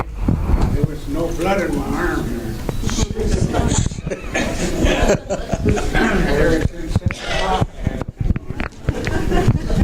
Wait, I'll come around here. I got something really important. Everybody's good. Wait. This is very important. What started with all, you see, when we, in the old days, can you hear me?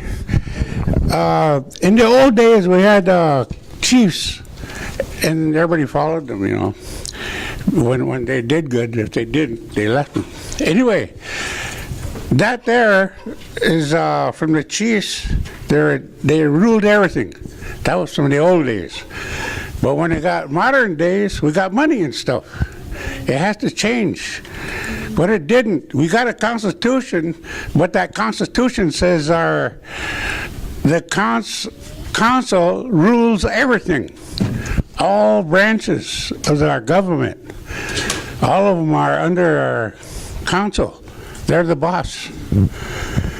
So that's why everybody can't do what they want, because the council rules all. They can give themselves a raise, and they did. It's in the Constitution, they can. Do you hear that? All that stuff that they've been doing, they can do it. It's in the Constitution. Nothing is going to change until we change our Constitution to separation of powers. It's got to be branches,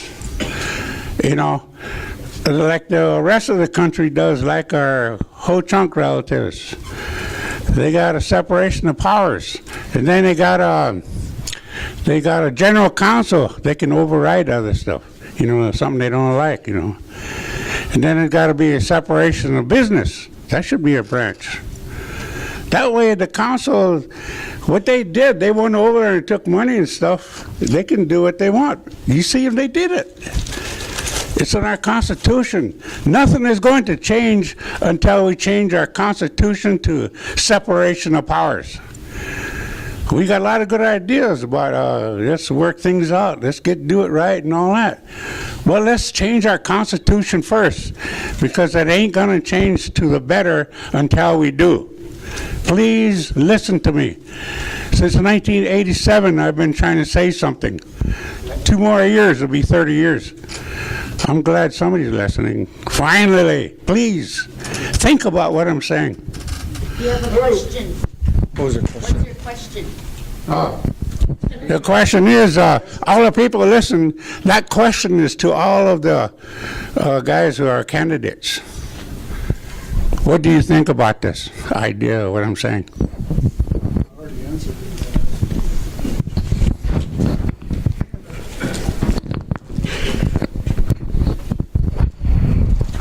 from what I'm hearing, Pat, you want to discuss the necessary separation of powers within the tribe, which you feel currently doesn't exist, and that's mostly true. The issue that I see first with that is the alteration or amendment of our Constitution is not going to be an easy thing. I'm not saying that it's impossible, but it is also not something that we should do in a frivolous manner, not to say that your question leads to that. So in order for us to create the changes that are necessary, in order for us to safeguard our tribal assets and our organizations in the way that it should, yes, we do need to change our Constitution and we do need to separate the powers, but what needs to come first is to where the operation itself understands that, and currently it doesn't. We would run the risk of changing something that nobody understands, and right now it's bad enough because they don't understand what we have today.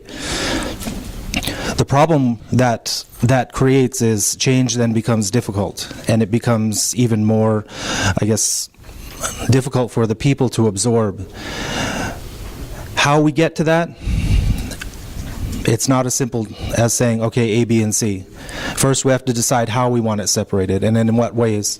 What do we want done if those separations are breached in some way? And then also, how do we get to the point of getting the membership to approve that? Because when we discuss this, Pat, as a political science major, I could go on and on about political structures around the globe. But unless the people accept that in the majority, it runs the risk of failure, and I don't want to see that happen. I want to make sure that if we do make changes, and when we do make changes, some which are very necessary, including that, they're made in a way that everybody understands, that everybody can accept, so it doesn't become another roadblock 50 years down the road. So that's how I answer that question. Council educate them.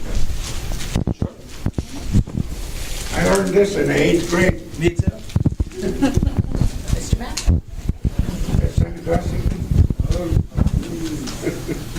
I was at Exeter.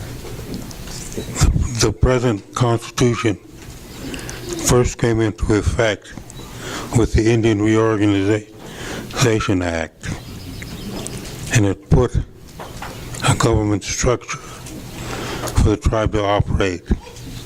The tribe accepted that. It replaced the clan system of operating the tribe. But if all these people, if elected, 3 people that are elected, will have to go by the present Constitution.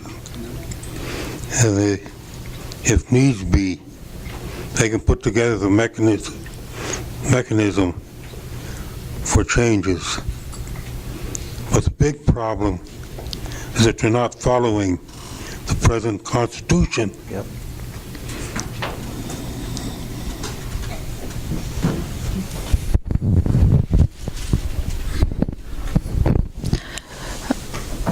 One thing that I think we need to remember is that the Winnebago tribe is a sovereign nation. And what that means is that we make our own laws. And so we have the ability to look at our Constitution. Louis right. In 1934, the government gave us a cookie-cutter constitution, and they gave it to many tribes across the United States. And they told us, use this for your government. 1/4 blood quantum, all these things that we've taken and owned as our own, they're not our own policies, and they're not our own system.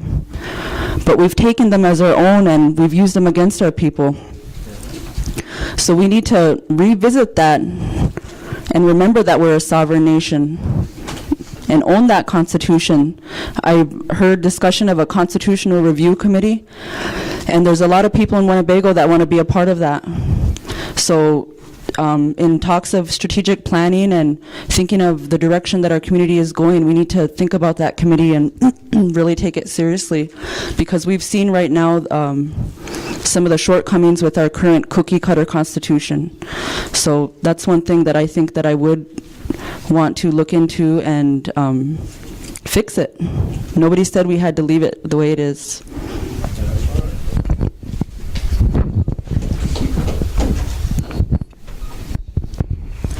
The 2012 2013 and 2014, Winnebago Tribal Council is the most corrupt tribal council in the history of Indian country. Never has there been a sitting council, an entire sitting council, that went dirty. Our constitution is not set up for 9 dirty council members. It's set up for 1, maybe 2. There does need to be a change, and Pat's correct. We do need to make a change. If we did do something like general council, that's something that we could have done that would have removed them. Other tribes have their general councils meet once or twice a year. Had we done something like that, maybe this could have been handled a couple months ago. We don't have that in place. We were comfortable with what we had. Change is hard. Nobody likes to change. It's hard, but we're going to have to change. We have to. We have these next 5 months to start putting things like that in place to make sure this doesn't happen to us again. The other thing that we need to do is start coming to meetings. We do it now after all of this came out, but we weren't doing it before. Oh, they're okay. Oh, it's all right. We all did it. I did it. That's not okay anymore. Now we know that part of that responsibility lies with us as an individual tribal member to go to those meetings. We have to do it. When Pat talked about the changes that need to be made, in the last 5 months, what I've seen, one of the things that I did see is we went to the tribal court and we spoke to the tribal prosecutor, and that man was terrified. His contract is signed by our council. They can make or break his job. He was afraid to talk to us, afraid to give us advice, afraid to tell us what could happen or look in this section of the law. It was hard, and we ended up getting shuffled down to some part-time public defender to talk to. A change needs to happen so that our prosecutor can speak to us without fear of retribution.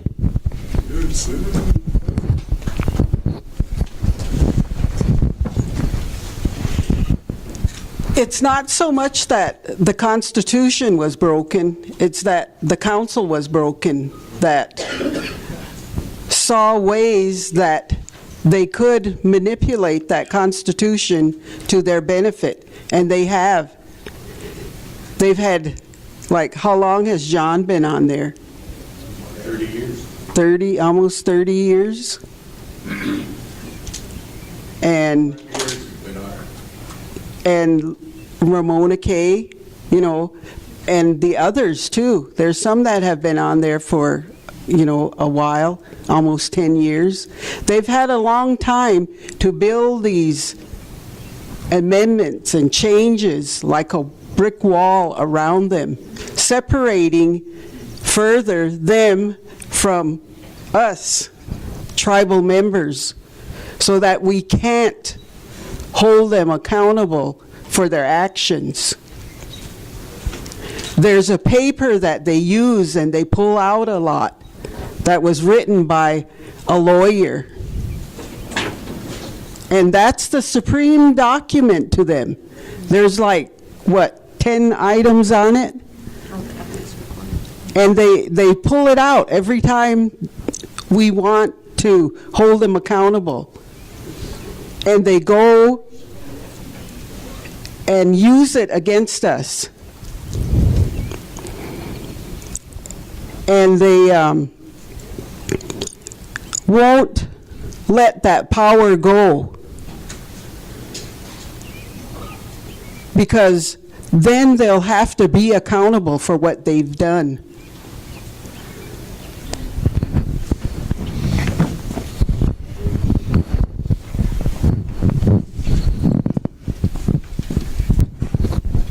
Article 4, Section 4 of the Constitution currently states that the powers of self-government shall include all governmental powers possessed by the tribe, legislative, executive, and judicial, etc. So those are already set up. It's already within there. It's just how it reads and how we probably need to make it clearer. And again, have perhaps bylaws to do that. But what I wanted to say too is that I've worked with a lot of federal people, and you know, by going into a lot of different tribal governments, and they always ask me, well, Marion, you know, when we come out of a tribe that's really disorganized and has a lot of concerns and issues, is what do you think? And I said, well, what did the U.S. government look like 60, 70 years after its inception? You know, we still have a long way to go. And that's okay. We're going to go. We're going to get there by everybody working together. But it can't be a popularity contest anymore. It can't be who's got the biggest family or whatever. You have to vote for that leadership and experience. And if they don't do what they're supposed to do, then that one term, let's not elect them term after term. Okay, thanks.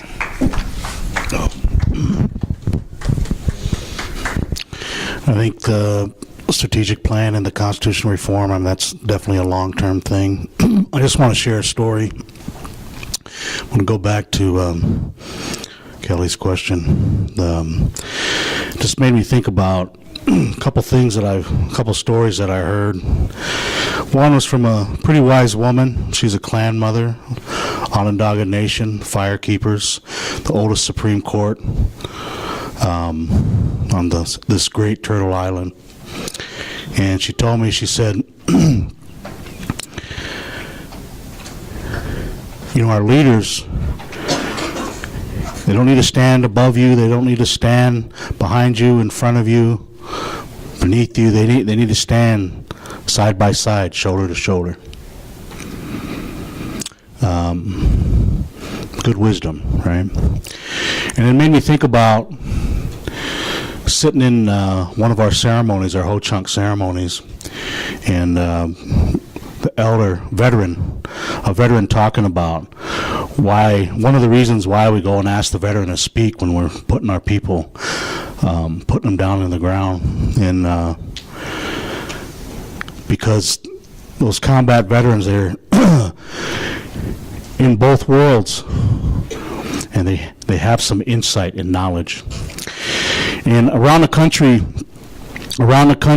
there's tribal nations that are disenrolling members, tribal citizens, and they're banishing them.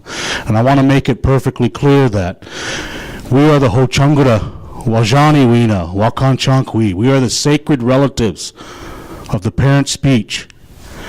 And our relatives have done wrong. And they're still our relatives. I will never ever think about banishing or disenrolling one of our people, ever.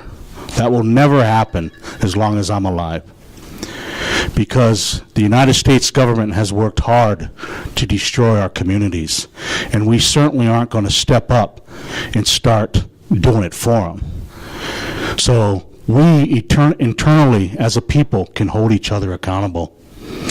The universe will balance these things out. Those people are accountable for their actions, and the universe will balance those things out because it's their actions.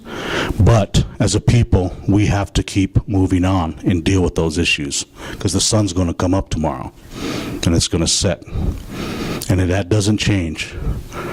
So it's our responsibility. One last thing, my babies are getting really tired, right? So. I want to bring it back to Kristen. I kind of cut him off. Or did you want to? Okay. Did everybody answer that? Everybody that wanted to. Okay. All right, so for the past 2 hours and 45 minutes, we've been talking about what we're going to do.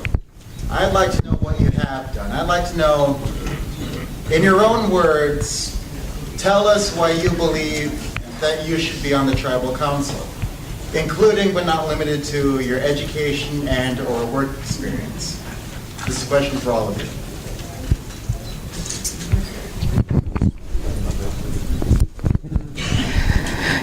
Well, the hot topic is about salaries. When I first became the Head Start director, I went in and the director's salary was twice of what the other staff were getting. Everybody else got raises commensurate with their work. before I never did raise that salary. We had just the other things. But I've sat on national boards. I sat on the National Indian Education Association Board, the National Indian Head Start Directors Association Board, and brought those people to amend the Head Start Act that was supportive of Indian families. I've been in a position where I had to know law and interpret law, and realizing how important that is, that it affects that individual person. And that's as a police officer. So, and then in my position, well, I had my own consulting business, similar to Monka's, for 14 years. And in that's what we had to do. We had to go into programs and audit for compliance. We used, a lot of different methodologies. We used interviews. We used document reviews. We did observations to determine if this entity or that entity is doing what they're supposed to do, if they've complied. So I'll just take all of that experience with me. I have an AA in administration of justice, had to go through the police academy. When I became a deputy sheriff, I competed against 600 other people for 30 positions that year. So, oh, never mind, that's it. Thanks.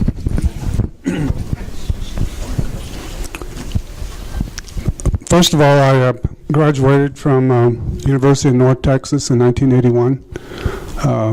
Worked in the corporate world for 8 years before I moved back to Winnebago. Shortly after that, I did a successful petition to do a per capita payment to every tribal member that is alive and in the future, as long as the casino money was coming and flowing. Shortly after that, I was elected to the council, probably before a lot of you were born. And then one of the first things I did when I was on the council was I joined the Casino Compact team. We negotiated our gaming agreement. It's a funny story, but we negotiated in an insane asylum over there in Iowa, mental health insane asylum. It's been crazy ever since, I guess. Shortly after that, one of the first things I did on the council was my team passed a resolution to get in the Buffalo program, and we were lucky enough to have someone like Louis take that program. And then again, we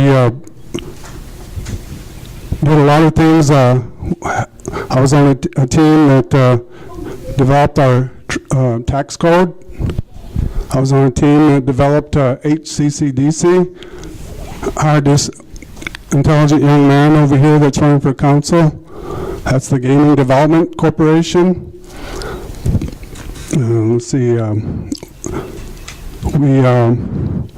Like I said, I found the money to start HCCDC when I was on the council.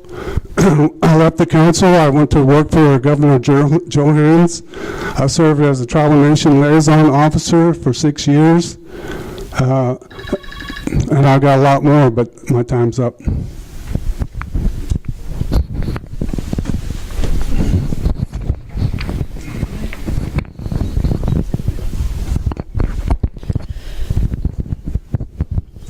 I feel like I'm an emerging leader, and I felt like the duty to run.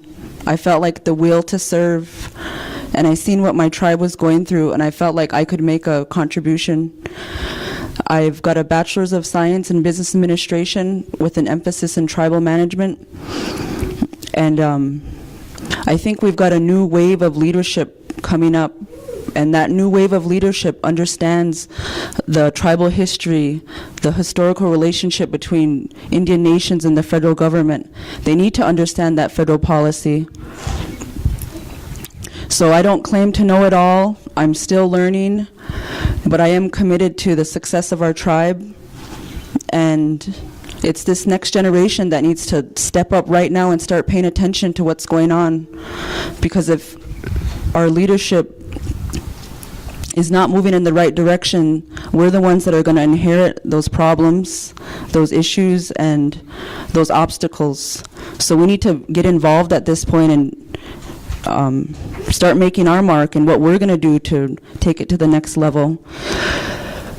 We need to remain competitive. We need to remain educated, because the dominant society outside these reservation boundaries are continuing to grow and excel, and we need to grow with them. So it's this new emerging leadership that has to take that on, and I'm willing to take on that challenge, and I'm committed. I'm a hard worker. I've worked at the college. I've worked at Ho-Trunk Inc. I've worked in contract management in the government contracting division. Right now I'm working as the internal auditor. I've worked at the college in student development with the GED students, community education, and all these things, all these positions that I held, I learned something. And I feel like I'm building on that as I take on this endeavor too.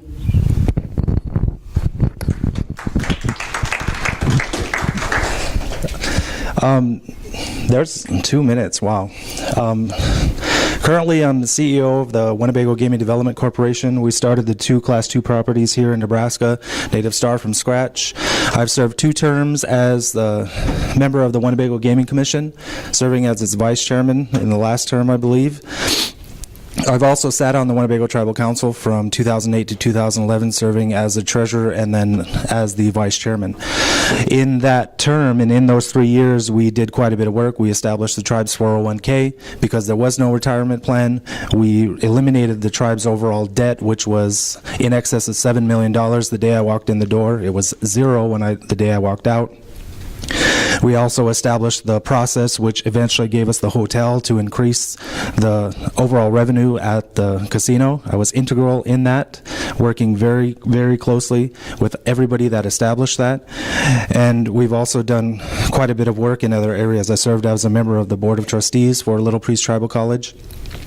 Educational background, I have an Associate of Arts degree from this college, Little Priest Tribal College. I'm a product of it. I'm proud to say that. I have a Bachelor's of Science in Political Science from Wayne State College, and I am still working on a Master of Public Administration at UNO, but that is not complete. So that is educationally what I have. The things that I want to point out in the few seconds that I have left are to go back to the planning process that we have on the board, where it was erased, the 5 prioritized areas. I want to make it really clear that the reason why those 5 areas were selected is because those were things that we could touch without additional money, without additional people, without additional resources. Now, we can all go on endlessly about what we would like to see done. But the realities we have to face are the resources that we have to work with, and that's why that type of plan was put together. Sure, we would like these things down the road. In the next 5 months, I don't know how much we're going to actually get to achieve, but when we have plans like this, which can start small and grow into larger things, I think that's the way to go.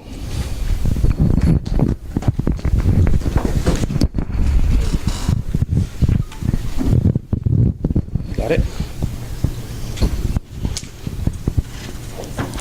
I don't know where to start. First of all, I graduated from Winnebago High School in '64, Phoenix Junior College in 1964, Cook Christian Training School in 1964, and Bethel College in 1968, where I have a Bachelor of Science in Education. I worked in industry. I worked for Bethel or Heston Corporation, manufacturing farm equipment.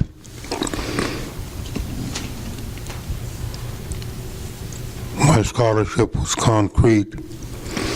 I used money I earned from in construction to go to college. I've done a lot of things. I wasn't expecting this question, so I don't have my answer orderly. But I've been the president of the Intertribal Bison Cooperative, and our big task at the time was finding a humane way to deal with bison that were migrating out of Yellowstone National Park. What they were doing were executing them as they crossed the state line. I've been on the board of the Native American Rights Fund for the tribe. One of the first things I got into was a battle with the U.S. Army Corps of Engineers when they wanted to take portions of Flowers Island, turn it into a recreation project, and turn it over to the state of Iowa.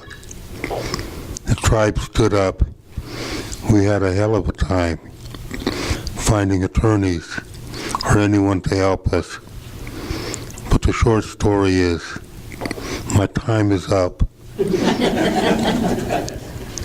And we won 9-0 at the Supreme Court.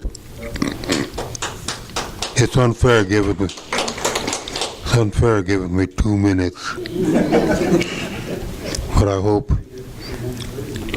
I've done a lot of things. But I don't like to brag because I did it with a team.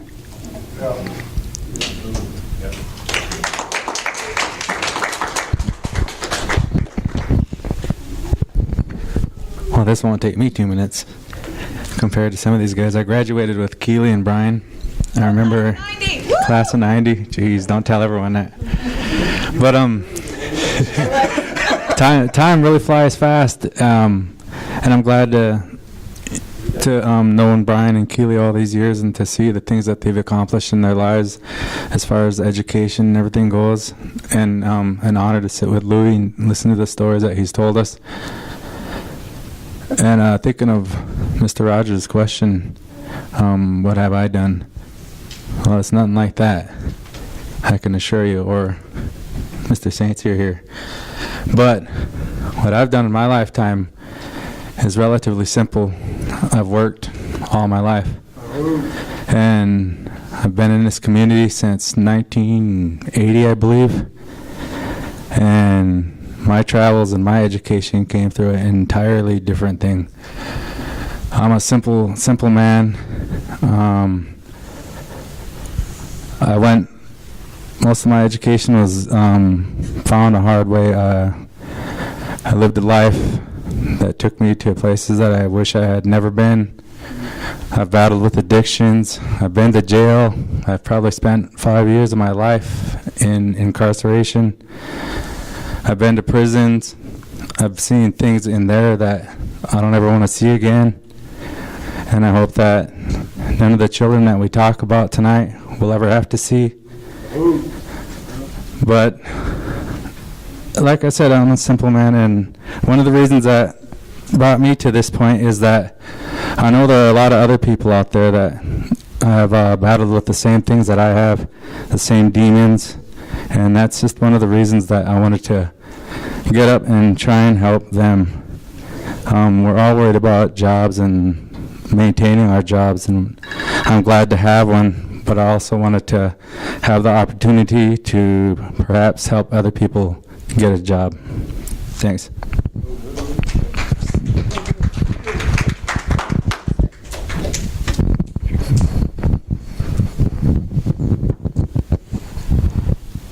Well, after I got out of school, I moved to San Jose and became a hairdresser.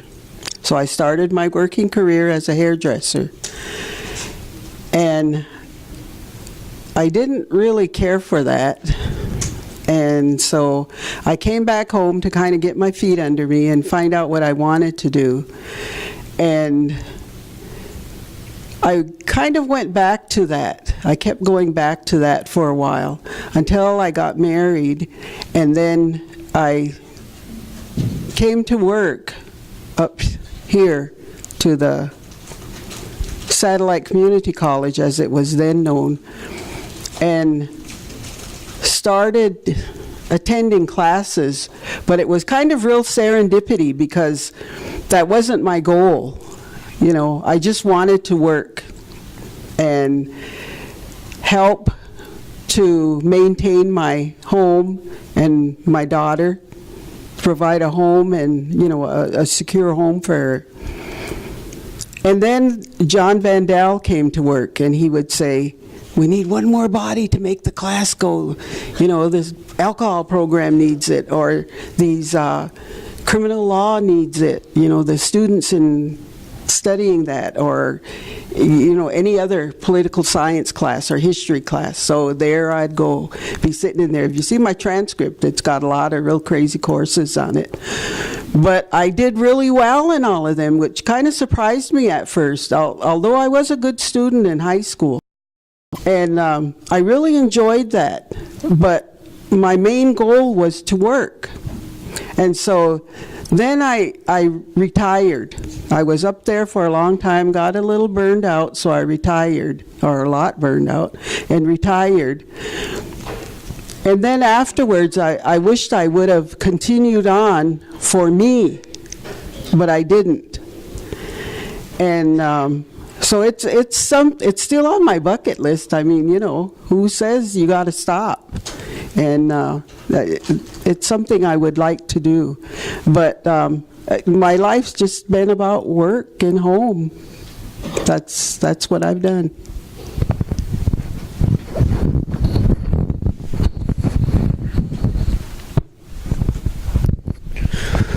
For you guys that don't know me, my name is Jeffrey Barrich.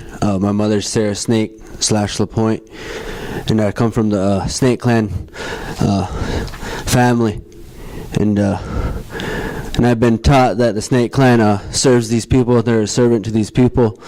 And I've been asked from some elders from my family to step in and fill the shoes that my family has put in this community, this tribe.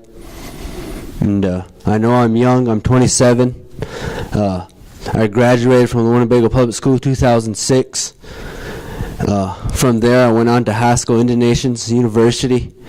I got a 2-year liberal arts degree from Haskell. I stayed there for 4 years. I played 4 years of college basketball. And one of my goals, one of my dreams was to come back and coach this team. And I did that. And I think my next step, when I heard all this coming on, I was part of that Powell committee last year, and there was some funds that got taken from us, and we went to the tribal council and asked where that money was, and we got no answer. But the next day, that money showed up, and we had it back in our account. So who knows where that money went?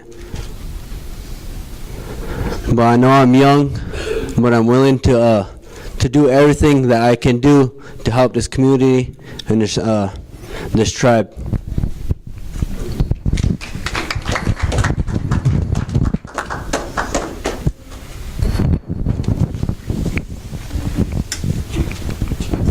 Hello. Well, I went to school in Minnesota. I was supposed to be class of 1975, but life got in my way, so I graduated from a kicking horse job corps in 1974. And most of my jobs, I worked in a packing house, 3 different packing houses for about 8 years. And I poured concrete for 10 years. And I was up on a hill for 8 years, taking care of kids. And I worked for Mayflower. I was a foreman in Mayflower for a while. I liked that. It was a bunch of hollering and screaming at guys. So anyways, I think he'd benefit from me because I got some fresh ideas. I got a niche on you guys, people. So that's why I think you should vote for me. And I'm Eagle Clan. That's kind of like the police of the tribe, I've heard. So I guess I'm supposed to rear up and do something about this. So anyway, all right.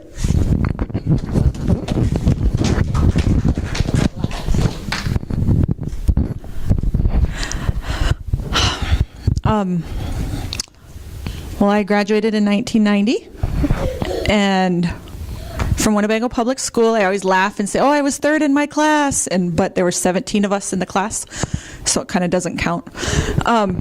But I have an associate's degree from Nebraska Indian Community College. I have a bachelor's degree from Wayne State College in speech communication with an emphasis in corporate, community, and public relations. So I always like to tease and tell people I majored in talking. Let's see. I worked for our tribe for 10 years in the health department. I started out my job was called secretary support trainee, and I made $5.85 an hour. I mean, that was big bucks back in the day. I was an EMT for, 10 years, and it was really amazing. I loved it. I've been a health educator. I am a certified HIV educator, so you guys probably remember me from a couple powwows ago. I handed out the snag bags. She must have got one.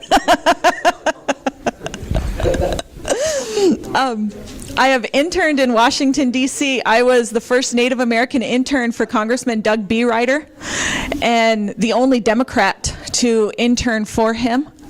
And I'm very proud of that, so I do know my way around the Hill. I'm a mom. You know, when they asked what our accomplishments are, I'm a mom. I have 5 amazing children. My oldest is 21 and my baby's 2. And I have everything in between. And that's who I am. That's what I do best. The other thing that I do that I'm really proud of is I fight for my people. Most of the time, you've seen me, I bring my baby with me. And, you know, she's on my hip and here we come, or she's running around to the point where Ilona's got candy in her bag for her and she's calling everybody Kaka and knows everybody. It's important to me that we have family values, that we represent our people, that we represent our culture, that we remember where we came from and who we are. And I didn't hear a lot of people talk about it tonight, but my Indian name is Nihiro Hump Piwinga, and I'm a member of the Water Spirit Clan. That's who I am. That's my education, that's my experience, and that's my resume.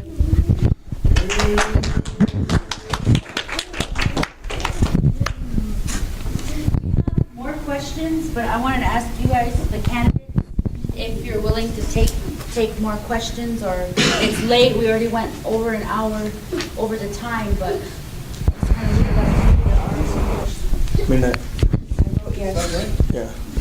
You got a hand up back Okay. here. Hi, my name is Ilea Snowball Decora, and I just wanted to share that I don't support stealing, regardless if it's my relative or not. I heard talk about banishing of tribal members, that we don't do that. You don't live on Winnebago Indian Reservation, you cannot vote.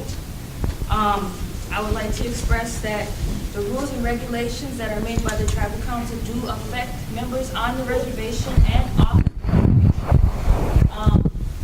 I look at it, we're run like a democracy in the United States. You know, when we vote for our president, the White House is in Washington, D.C., but everyone in the United States votes for people on the Supreme Court, president, blah, blah, blah, the government. Also, I think this embezzlement thing has been going on for many years. This is not the first time this has happened. And I believe that, I would like to express this not in a bad way, but I think the education to run for tribal council, the standards need to be set higher. A master's degree or to a PhD. That's just my opinion. I'm not talking about anybody. And I also just want to say one last thing. A person that practices right and not wrong, and most of all, somebody that loves people and they have a heart, you know. And when I think of when a representative talks and says, my people, you're talking about people that live in Winnebago and not in Winnebago, tribal enrolled members, even Winnebagos that are not enrolled. So I just wanted to share that too. Thank you for your time and good luck on your elections, and I I learned a lot tonight, and I think every single one of you had something good to say, and I like that. Thank you.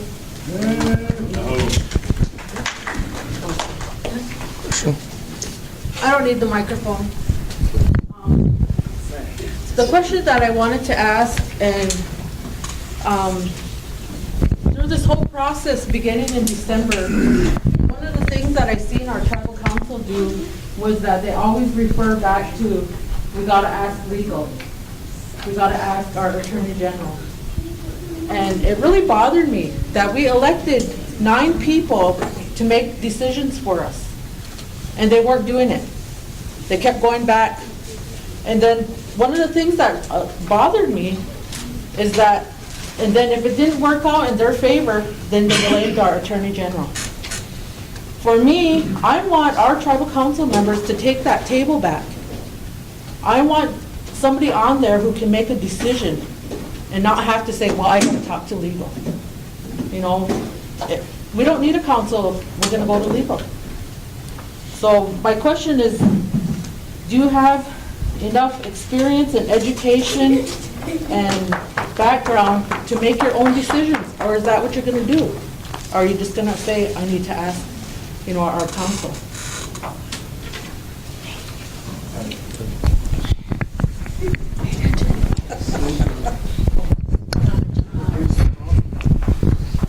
First of all, I will most definitely stay until all the questions are asked, so don't worry about time limit for me.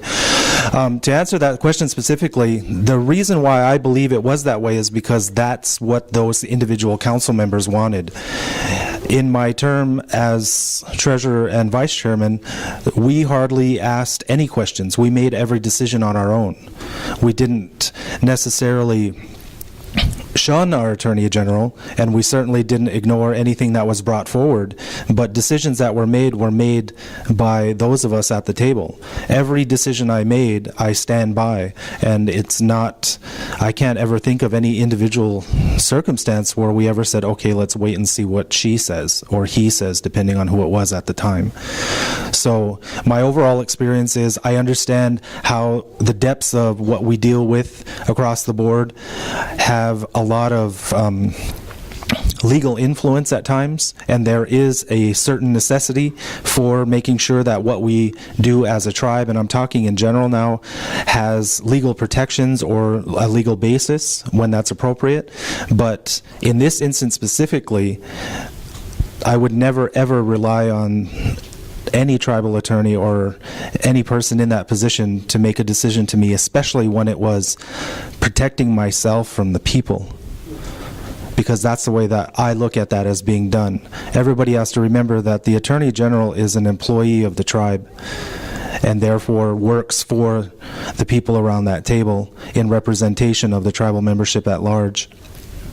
The direction may come through those 9 people, and however twisted that direction may be, doesn't necessarily mean that that was the decision that had to be made. There was a lot of scapegoating and basically just a lot of plain and simple avoidance of responsibility. That's all it comes down to. And I got an A in speech.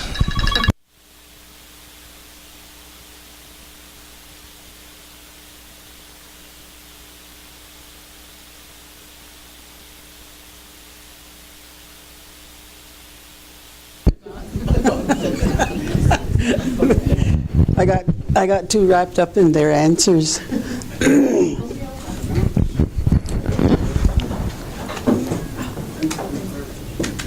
As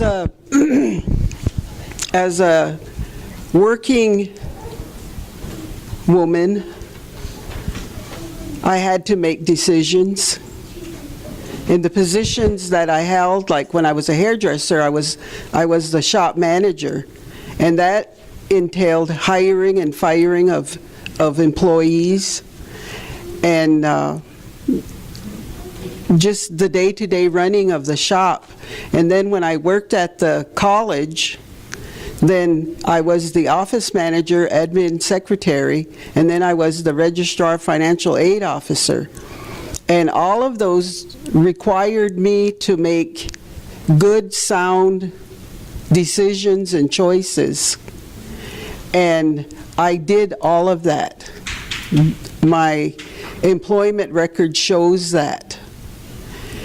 And I was also an instructor while I was there at the college. I taught computer courses, intro and keyboarding and info systems. And that entailed grading and making sure that my teaching was sound, that my students walked out better educated than when they walked in. And that depended on me making good, sound choices of how to go about teaching each and every student that walked into the classroom, because nobody walks in a cookie cutter. You get individual people who learn at different rates, and so you have to grade them accordingly and teach them accordingly. And so I was able to do that. And I just, by running a home, you have to do that.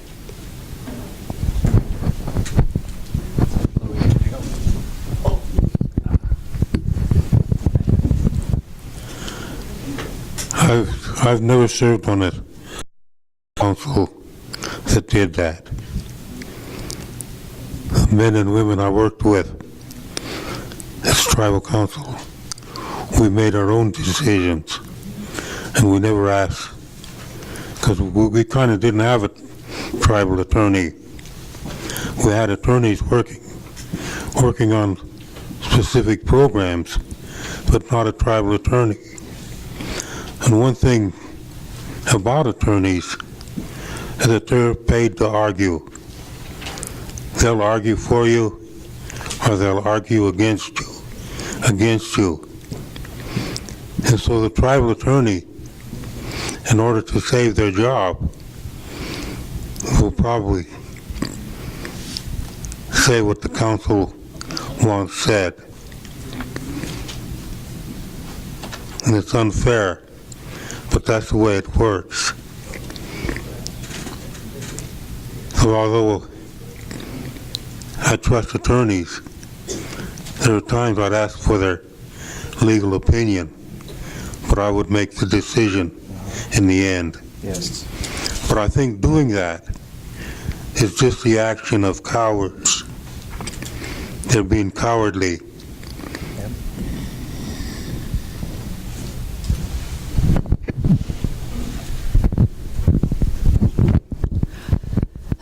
I think that that we're very fortunate to have Danelle.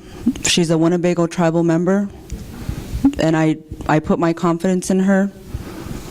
And I don't believe that she would make decisions to benefit the council and not to the benefit of the people. Because one thing that we have to remember is that she has a law degree. She can go work for another tribe. She can go work for a big corporation. And we need to appreciate her and not call her out in that way. I guess I'm just kind of bothered by that. And you know, I would use her as a resource, but I would make my own decisions. And I think we need our own people with that expertise. And I don't think I know there are other tribal attorneys that are Winnebago that, you know, are working throughout the United States, but right here in Winnebago we have Lance and Danelle, and I think they don't get enough credit sometimes, and I think that we need to use them as a resource. They did that for themselves. They did that for our tribe, and they're here working for our tribe. So I will use them as a resource, but I'm confident enough to make my own decisions, and I have the educational background to find out on my own too, through my own research.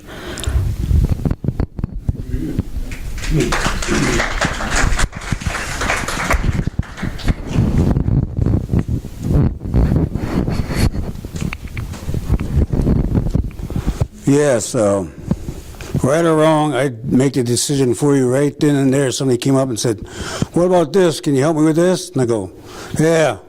Well, it's my opinion, you do it this way. If I'm wrong, you come up and tell me. So, okay. So, I have no, why am I going to ask an attorney unless it's legal? And that's their job, okay? And Okay. Oh yeah, I forgot to brag about my education too. I went to the first AHEC that was here. We held it in that was in '97, and we went to Lou was the president then, and we went to Rapid City, and I got about 20 credits to go for my degree, but when I went to college, then my mom died, and that kind of took the wind out of my sails, so I just quit going. So that's as far as my education went.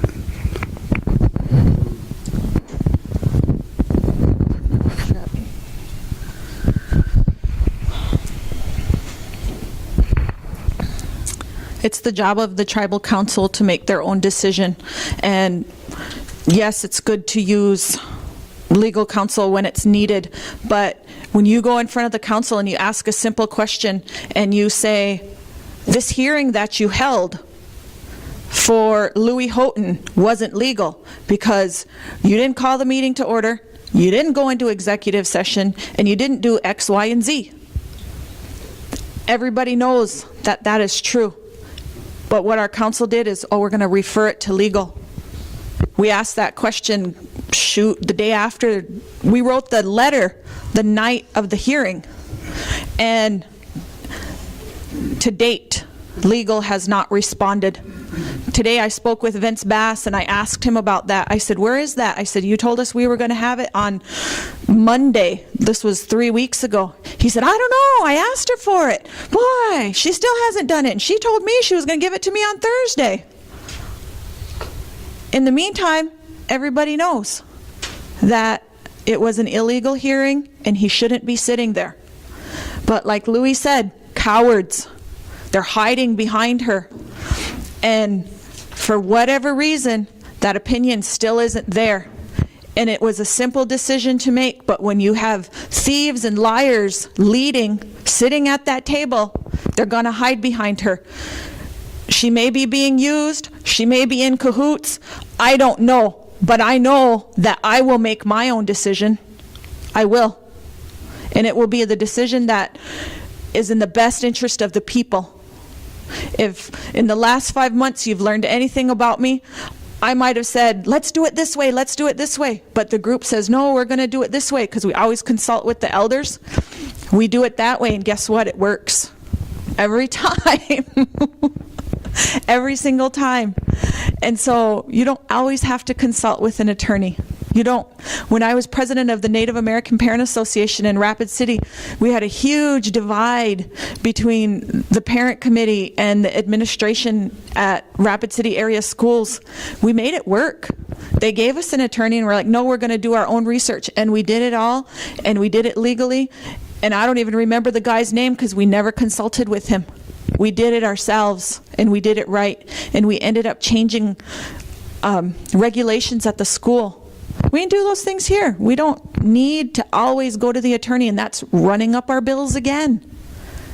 That money that we're spending for all these things, like this opinion that's taken 3 months to write, we could have spent that money on something else, on kids, on elders, on giving Cassie a bonus for staying late tonight. Thank you. Everybody went.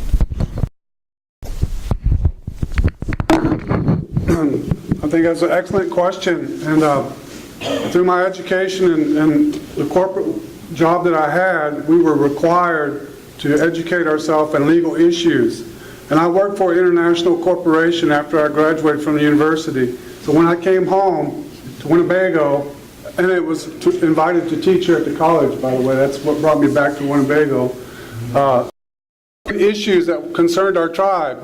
And Louis and I were on the Gaming Negotiations Compact, and we both studied federal Indian law, and we helped develop the Gaming Regulatory Act way back when. We had our opinions. So we educated ourselves as tribal leaders, which I don't think they're doing right now, except how to manage and finagle money. And one of the key issues that I learned early on in my career and working with some of our great leaders was to educate ourselves about what we're going to be doing with our businesses, with our gaming. And one of the biggest cases in Indian country regarding contracts was the Blue Dog case. And I made myself an expert on that Blue Dog case. And why is that important? Because it deals with contracts. And when we were negotiating our first management agreement, I put in that clause in our agreement that if they did not follow Indian law, we could cancel their contract. And that's how we got to own and operate our own casino. And I know Louis was part of that. I was part of it. There's another person that was part of it right there. So, and when we were negotiating these compacts and these agreements, we didn't have an attorney telling us what to do. We told the attorney what we wanted. Thank you.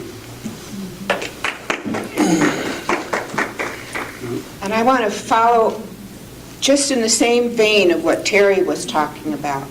You have to know the laws and applicable regulations. That's that interpretation of the law that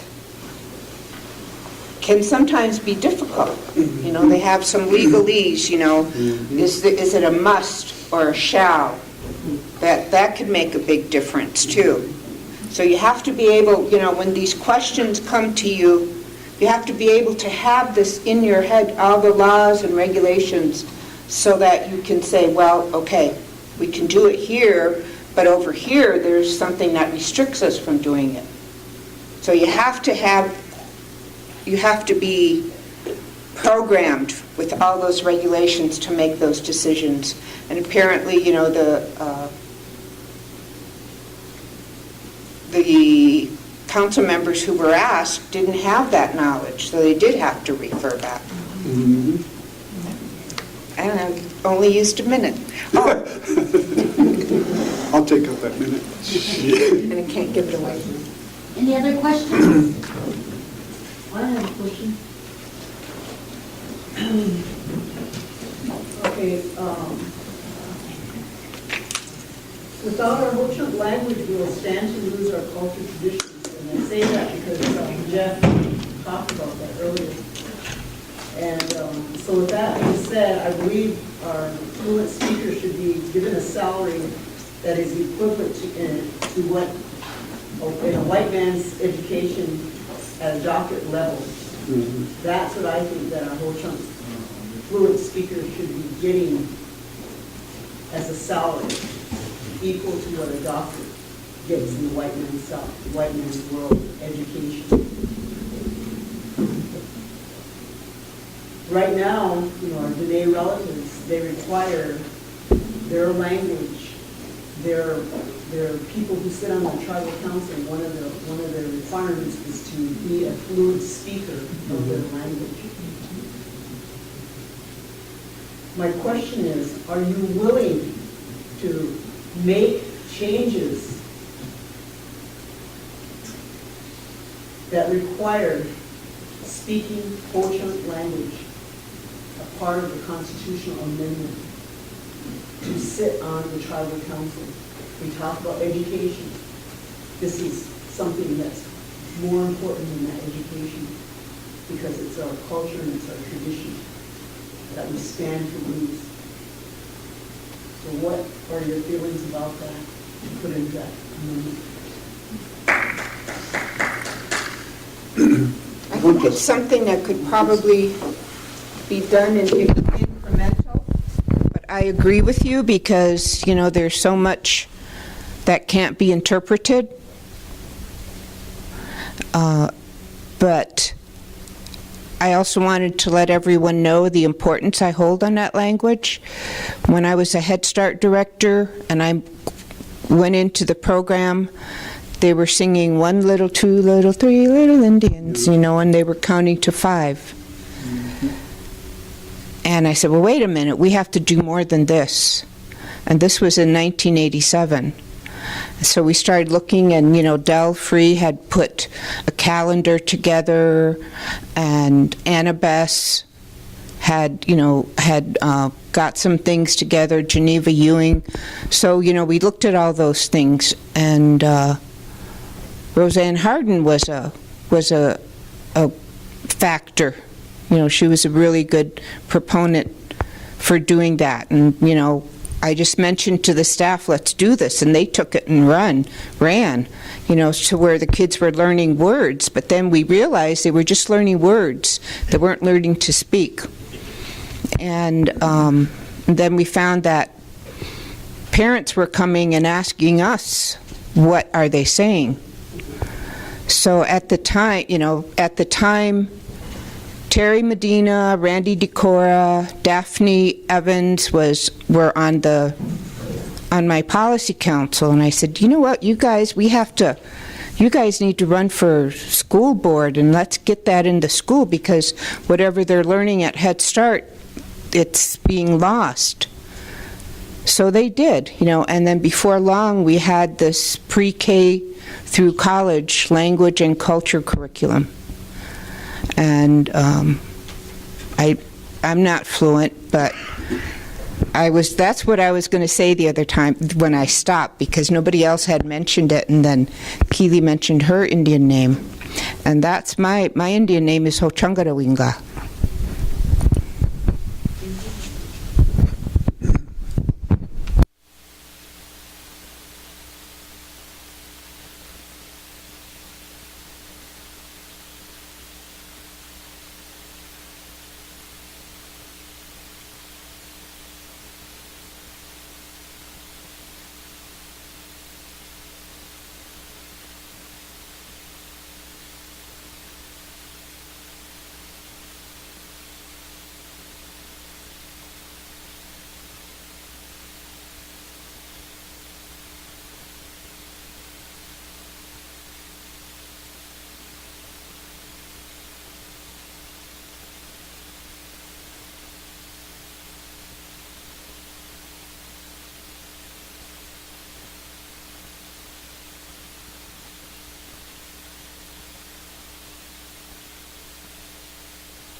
I think once the new council is elected here in a couple days, and then in the fall, we need to revisit that and put more effort into it. Because I see some of our young people, like Tony here, he's doing really well in there, and then Blue and a couple other the boys, and they're doing really well. And I'd like to see that continue on. So definitely, I think they should, because back in the day, we tried that. But a lot of people were against giving people that weren't quote unquote employees of the tribe, money to record all of those recordings that Stanford did. He did hundreds, I think a couple thousand recordings, and he didn't get anything for it.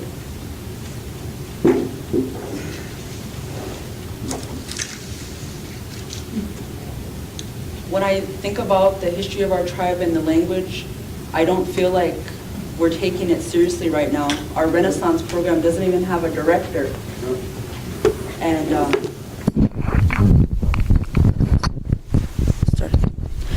what I was saying is I don't think we're taking our language program seriously. I think we need to put our money where our mouth is and find money for a director, because that program needs leadership.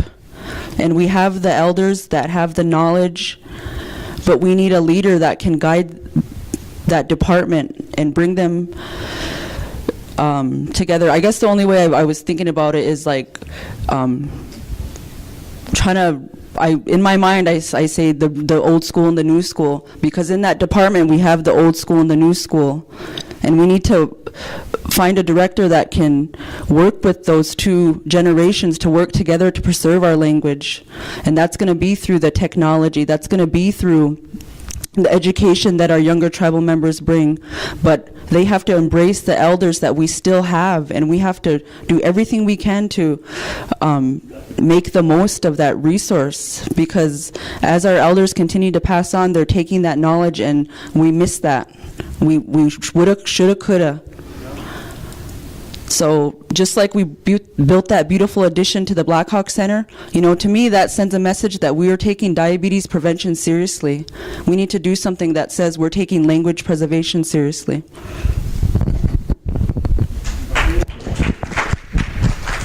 Can I ask you what your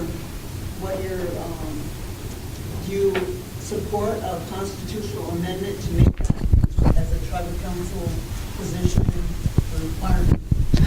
Yes, I do, and I think the first thing we can do is start to make it a requirement that they enroll in the Ho-Chunk language class, because we're not going to be speakers overnight, but if we can start that first requirement, we can, you know, we're going to have to walk the walk if we're going to talk the talk, and that's what it comes down to, is starting at the top. I keep saying that.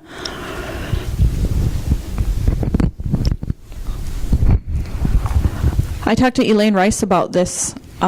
She works at the language program, and one of the things that she shared with me, she said, we've been at this now for 12, 13, 14 years. She said, kids I had in Head Start are seniors now. They're still at the novice low level. She said, we're not doing enough. She said, the way we need to go is immersion and nesting. Those are the two ways that the Winnebago language is going to come back, and that is from our expert. Elaine's whole life, if you know her, she was sitting right there when Stanford was making those recordings. She went everywhere. We went and traveled one time together when I barely even knew her, to Minnesota, because there were speakers up there that she wanted to get on tape. Nesting and immersion. If you think about the last few years, and what we've seen on the spreadsheets is $5.2 million that this council stole. We all have said that one of the first motions that we're going to make is to lower our salaries. There's that money right there that you were talking about to pay for a director. And there's already somebody on staff that is really, really amazing, and that is Blue St. Cyr. He works really well with the old school and with the new school. He has the technology background. He has the education background. He can lead this for us. My Uncle Sonny used to say all the time, we have $1 million worth of expertise in this tribe. Let's make it work for us. Well, I'm sure we've probably spent a lot more than that on our education by now. But to answer your question, incrementally, like what was said before, is what it's going to have to be, because nobody sitting up here is a fluent speaker. Nobody on that council now, and for I don't know how long, has been a fluent speaker, probably since my Coconiola. It's been a long, long time, but that's something that we don't want to lose.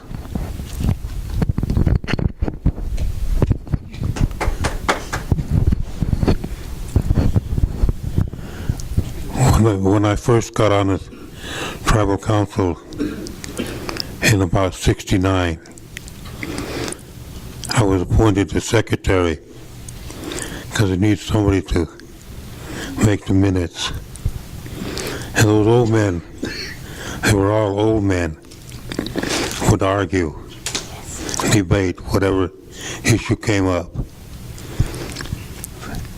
Things were going all right recording the meeting, but when they got mad, when they got in an argument, they turned to Winnebago. They'd argue and insult and raise hell with each other in Winnebago. It's hard to take notes in Winnebago. And I lost it, so then I'd have, when they finally decided and calmed down, then I'd have Felix White or Sterling or one of them interpret the action. I support language and language immersion, but to teach older people the language is very difficult. Very difficult. You have to learn, start with the children. I know youth. or I learned a lot when I go back to Utah. Like Mike Westergoven. I just said, hello, my friend. Mike is hello. Was is male, and Tagoven is friend. I know how hard it is to start a language in your older years. So I think it would be next to impossible.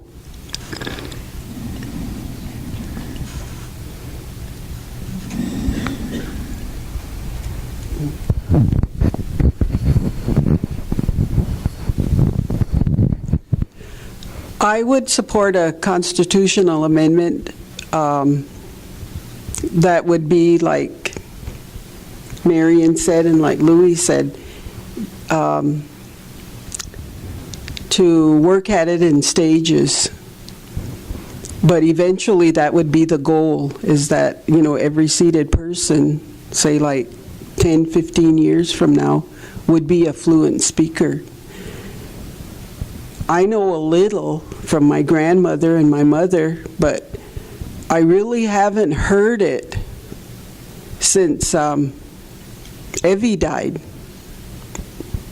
Evie Peterson. I used to like to sit beside her and ask her, and she would tell me what people, you know, what they were talking about, what they were saying. And I haven't come across that lately, and I really miss that. And my grandmother, Henrietta Chief, was one of the first people to make a recording in Winnebago of the Ho-Chunk language. She gave her testimony, and she sang hymns along with some other Reformed Church members. And this is how long ago it was. They were on 78 records. Those great big heavy ones. But later, someone put them out on a cassette. So somewhere, those recordings are on a cassette. And there's a man singing that has a beautiful voice, and he's singing in Ho-Chunk. And his name is Elliot Tasso.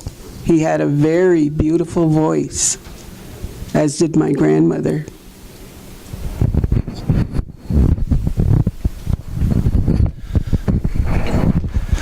Our language is something that obviously we don't pay enough attention to, and certainly we don't provide enough resources for. Again, that's one of those things that almost goes without saying. Because of its, I guess, scarcity and how rare it is to find it out, even in our society here in the community today, we have to obviously take advantage of those few resources that we have left. And as you were talking about providing income for the people that do that, that's certainly something that we should do. The other part of that is also, and I always have to say this, is making sure that they want to do it. Because I have ran into a few that, you know, honestly, they weren't interested. But to throw that out there, that needs to be said.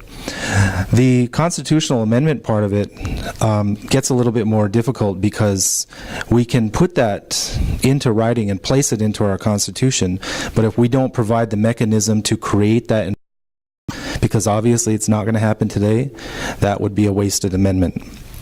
We would have to have, and what we should do, and what we need to do, is have a very comprehensive program, taking not just what Renaissance currently does, but taking it into the next levels and to where that is supported across the board, so that when a child enters the system and they start learning our language, then it isn't abandoned as soon as they reach public school.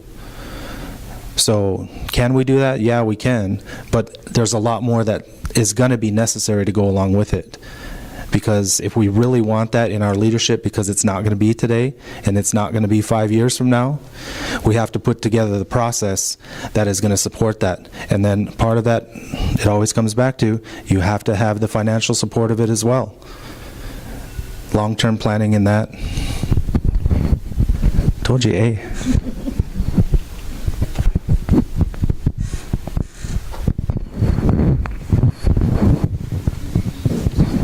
Yes, I'd support that amendment. And if you wanted to be on a council bad enough, you better learn the language. That's what I'd say. So, Cece, you served on the council, didn't you? Well, did you speak the language? A little bit. Yeah. Okay. Okay, one more question. Two more questions. That's Okay, I have a question. Well, I was going to say, if we ask them to do a spreadsheet, there's some names up there, I don't know who they are, but my question is, we talked earlier about lawyers, about, should be consulting with the attorneys for everything and anything, and, for every little bitty thing, and that's kind of, has become an issue.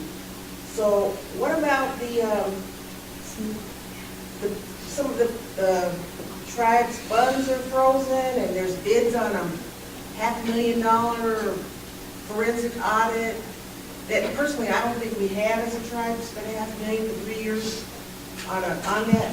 But if, we can do such an awesome job on, pool our people resources, our whole chunk of people resources together to do, a beautiful job on a spreadsheet, why can't we do that? And, seeking out, without having to go to outside sources and put out, $500,000 for 3 years.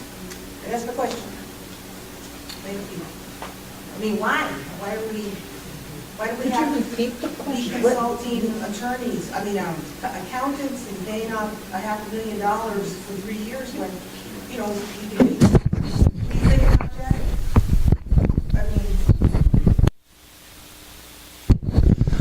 Overall, I think what that comes from is the previous chairman actually, in my understanding, suggested this, and it was pretty much a ploy to add more time into the process of them being removed, because a forensic audit is no minor undertaking.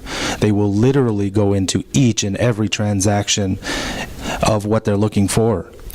The costs associated with that are exactly like what you said. They are extremely high, and I like to tie that back because the paper that you have in your hand was created by people who don't do that for a living, and they did a very good job, and they did it for free.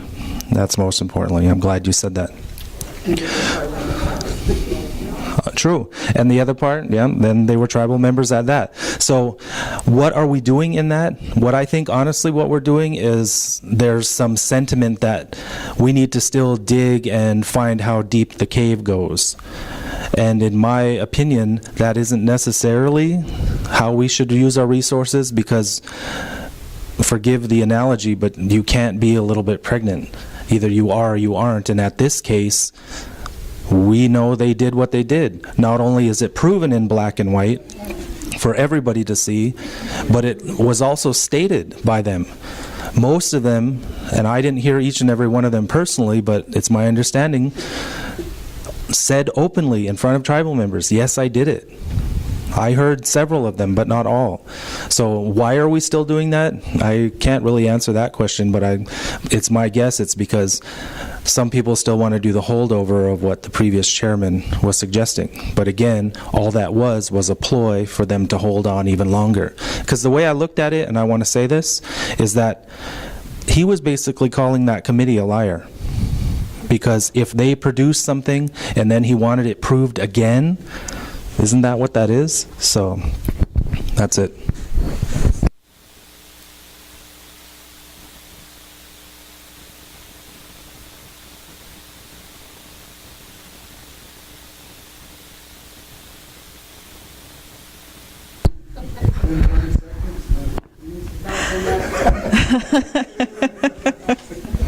I got leftover seconds somewhere in this. I was there probably 3 or 4 weeks ago, whatever day it was, that we brought up the forensic audit on this side of the river. And when we found out it was going to cost $500,000, in the past 3 years, they got away with $5.2 million that we know of. If you've read that report, it will tell you that there is 7 months out there that are unaccounted for. They took more. We just haven't done anything about it yet. And so when we brought up that it would cost $500,000, or that Darla brought it up, it's 10% of what we know they already stole. It's only 10%. I think that's money well spent. I mean, Brian is saying you can't be a little bit pregnant. Well, shoot, me and Jeannie were back here laughing, not at you, but we were laughing saying, well, shoot, we're due. We're due. And we are. It's time, yeah, C-section. Get it out. But there's more out there to dig for. And if we are going to put these people in prison, if people are going to pay for what they did, then we need to know that dollar figure that they owe us. They owe you and you and you and you. And they owe me. They owe my little bitty 2-year-old that runs around in those meetings. They owe her money. They stole from her. They stole her future. I want to know what they took, because they need to pay it back. Yeah.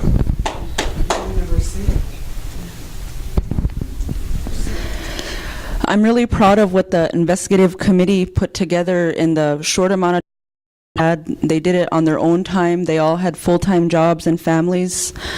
And my takeaway from that was that the council didn't have any confidence in them. They didn't think they were going to find anything. They said, go ahead, okay, we'll appoint this committee. I felt like it was just to shut us up, make us go away for a little while. And we all eagerly awaited for that investigative report to come out. And when it came out, they wouldn't even acknowledge it. And I know how long my sister worked on that report. I know how late they stayed up the night before, and there were much more that they wanted to do, but they ran out of time. So I guess I know it's a lot of money, but they're making us do that, and we need to put that burden back on them.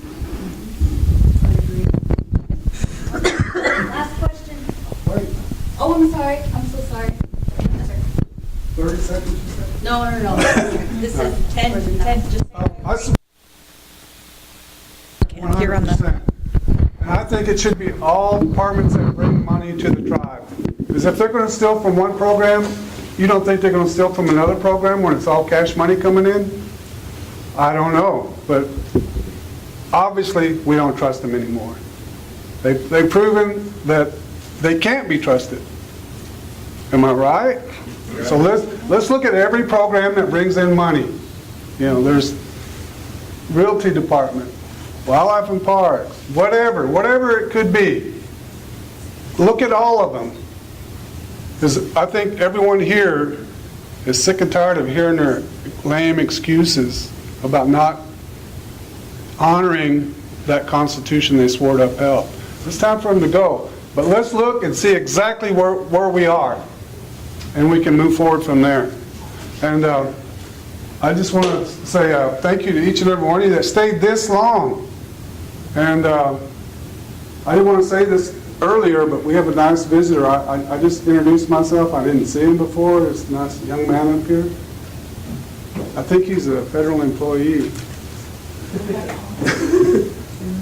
I think he works for the FBI. Just like 30 seconds. Yeah, I think that money would be worth it. I mean, John Blackhawk's been on a tribal council for 30 years. Has he been dishonest from the get-go, or what? How long has he been stuffing his pockets?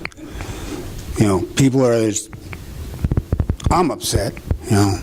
Everybody is upset, and I just want to know. It's worth $500,000 to do this investigation, to grab every penny they got. I mean, to see what all the money that's been going into their pockets. That's what I want to say. Just real briefly, there's all different kinds of audits before you get that forensic, and that's what we need to make sure that we do. There's some cursory audits, and there are more in-depth audits.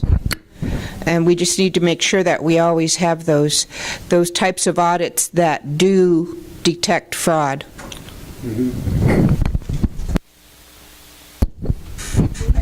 Can I leave it on?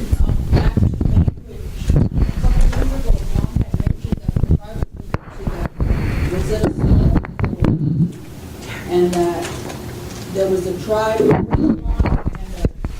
was a tribe ahead of us that was taking longer than expected. So, we're starting with a new table, something that I want you guys to look into, pick up where they left off, or, I think that's a good program, along with Renaissance. Their language.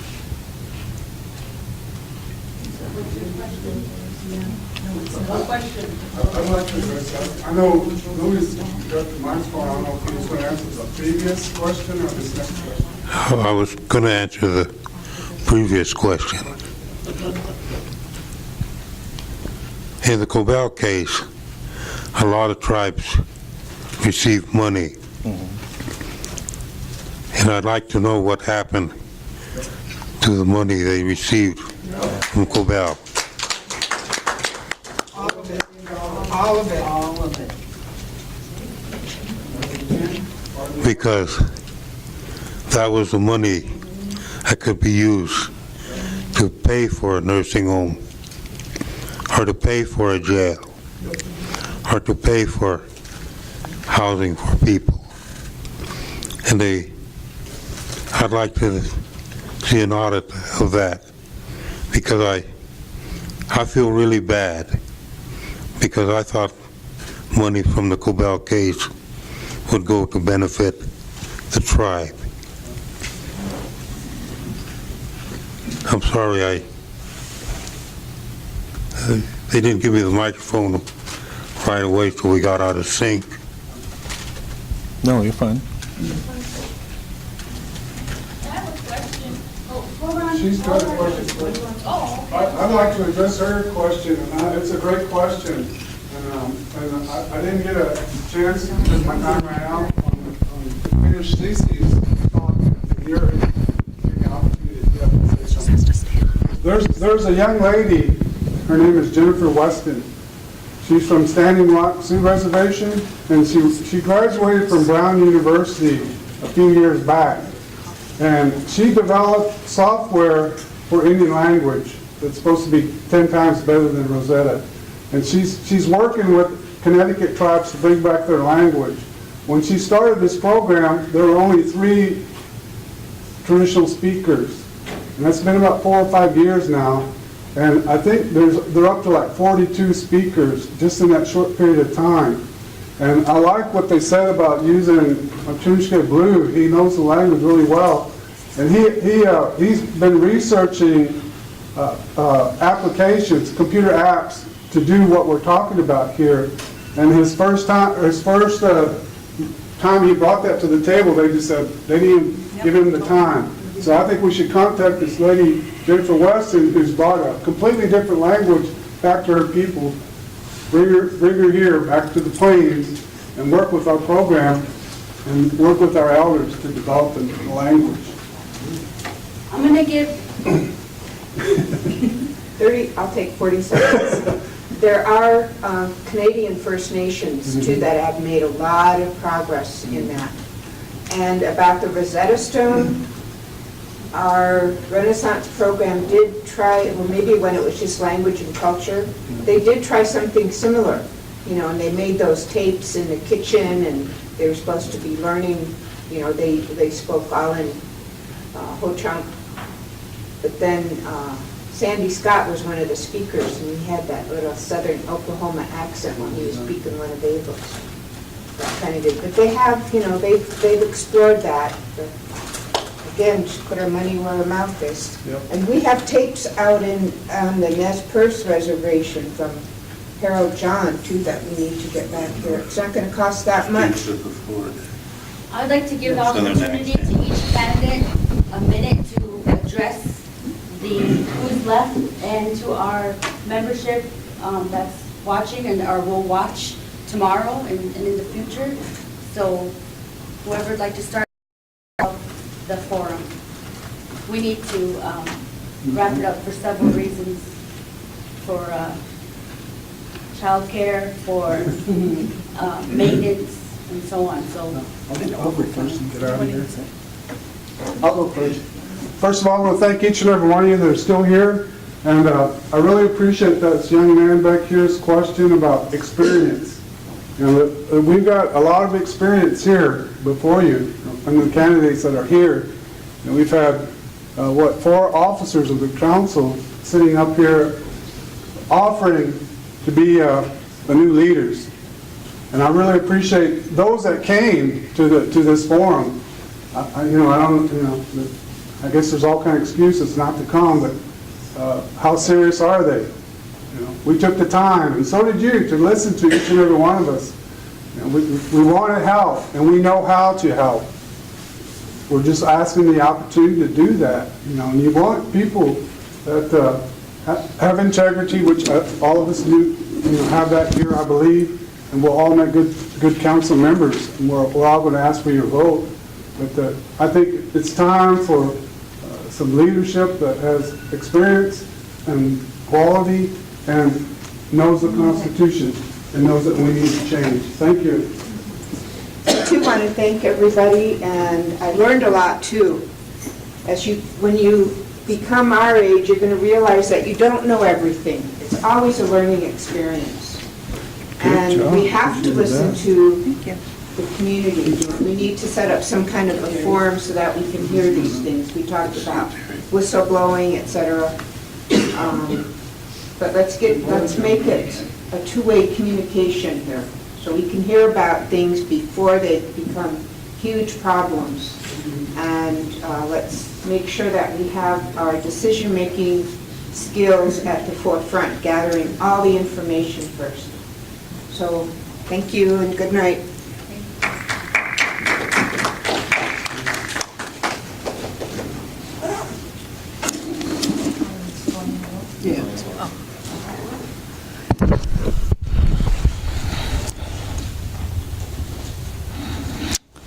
In December, I never would have thought I would be standing here asking for you to vote for me, asking for you to trust me to lead our tribe out of this mess that wasn't created by us, but was left in our hands.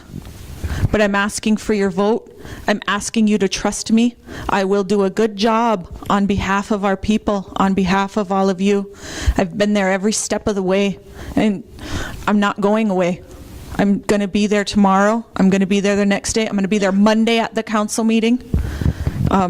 Tuesday, Wednesday at the swearing in, I'll be there. I'm going to be there. And I'm going to do the right thing for our people. Thank you.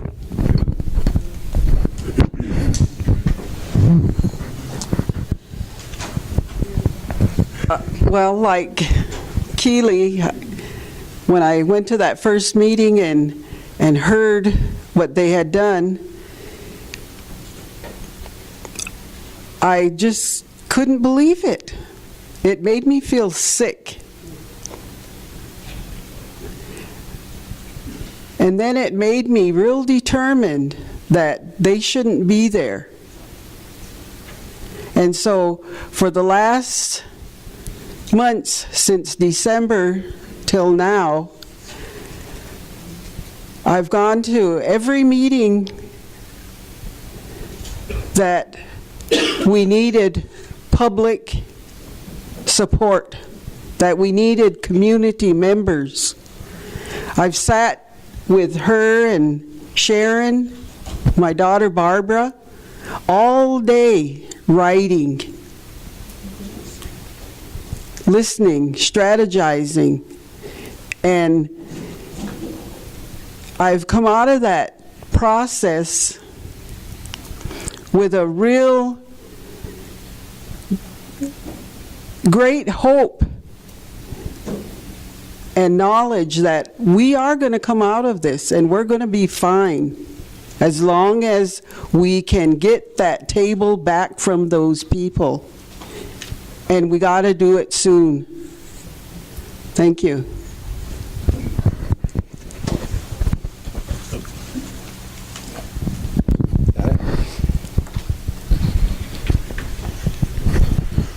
The last time I was on the tribal council was because I got elected for a year term.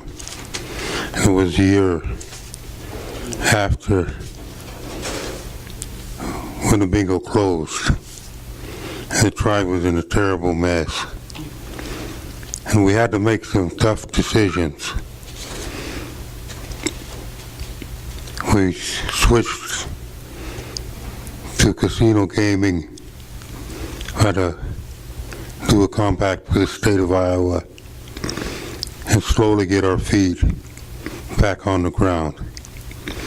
So I've been through this before, and I can do it again. And I want to do it for you, but for my grandchildren and their grandchildren. I owe it to them. But most of all, I want to see the tribe return to normalcy and health.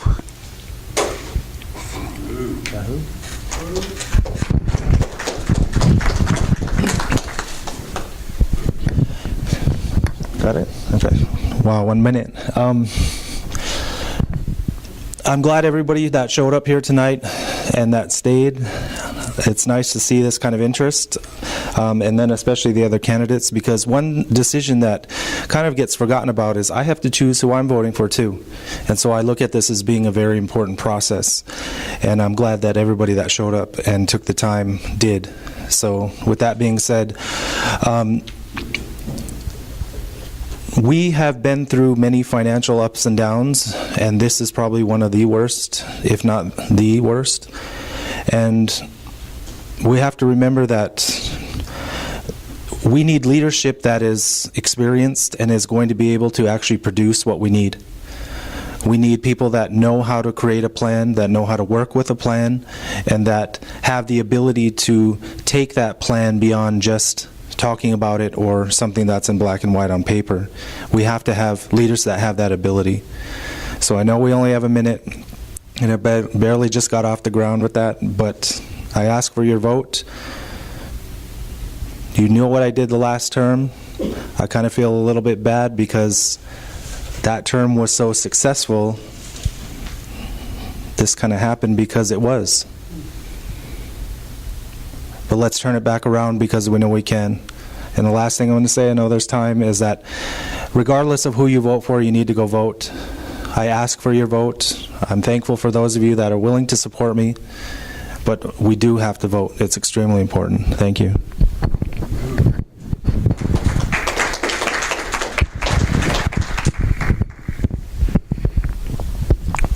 I want to thank you all for being here too and sticking it out with us, and I feel like I didn't have a choice to not run, but you have a choice on who you want to select, and we have a variety of qualified and educated candidates that all bring something to the table, and I think that we all do have our unique gifts and things that we offer. So I guess I just ask for the opportunity to show you what I can do. And in this 5 months, you know, I plan to go full steam ahead and get the things that we're trying to do accomplished. And all I can do is commit to do the best I can and to follow through with what we're trying to accomplish here, and that's to take back the table and restore the integrity of our tribe.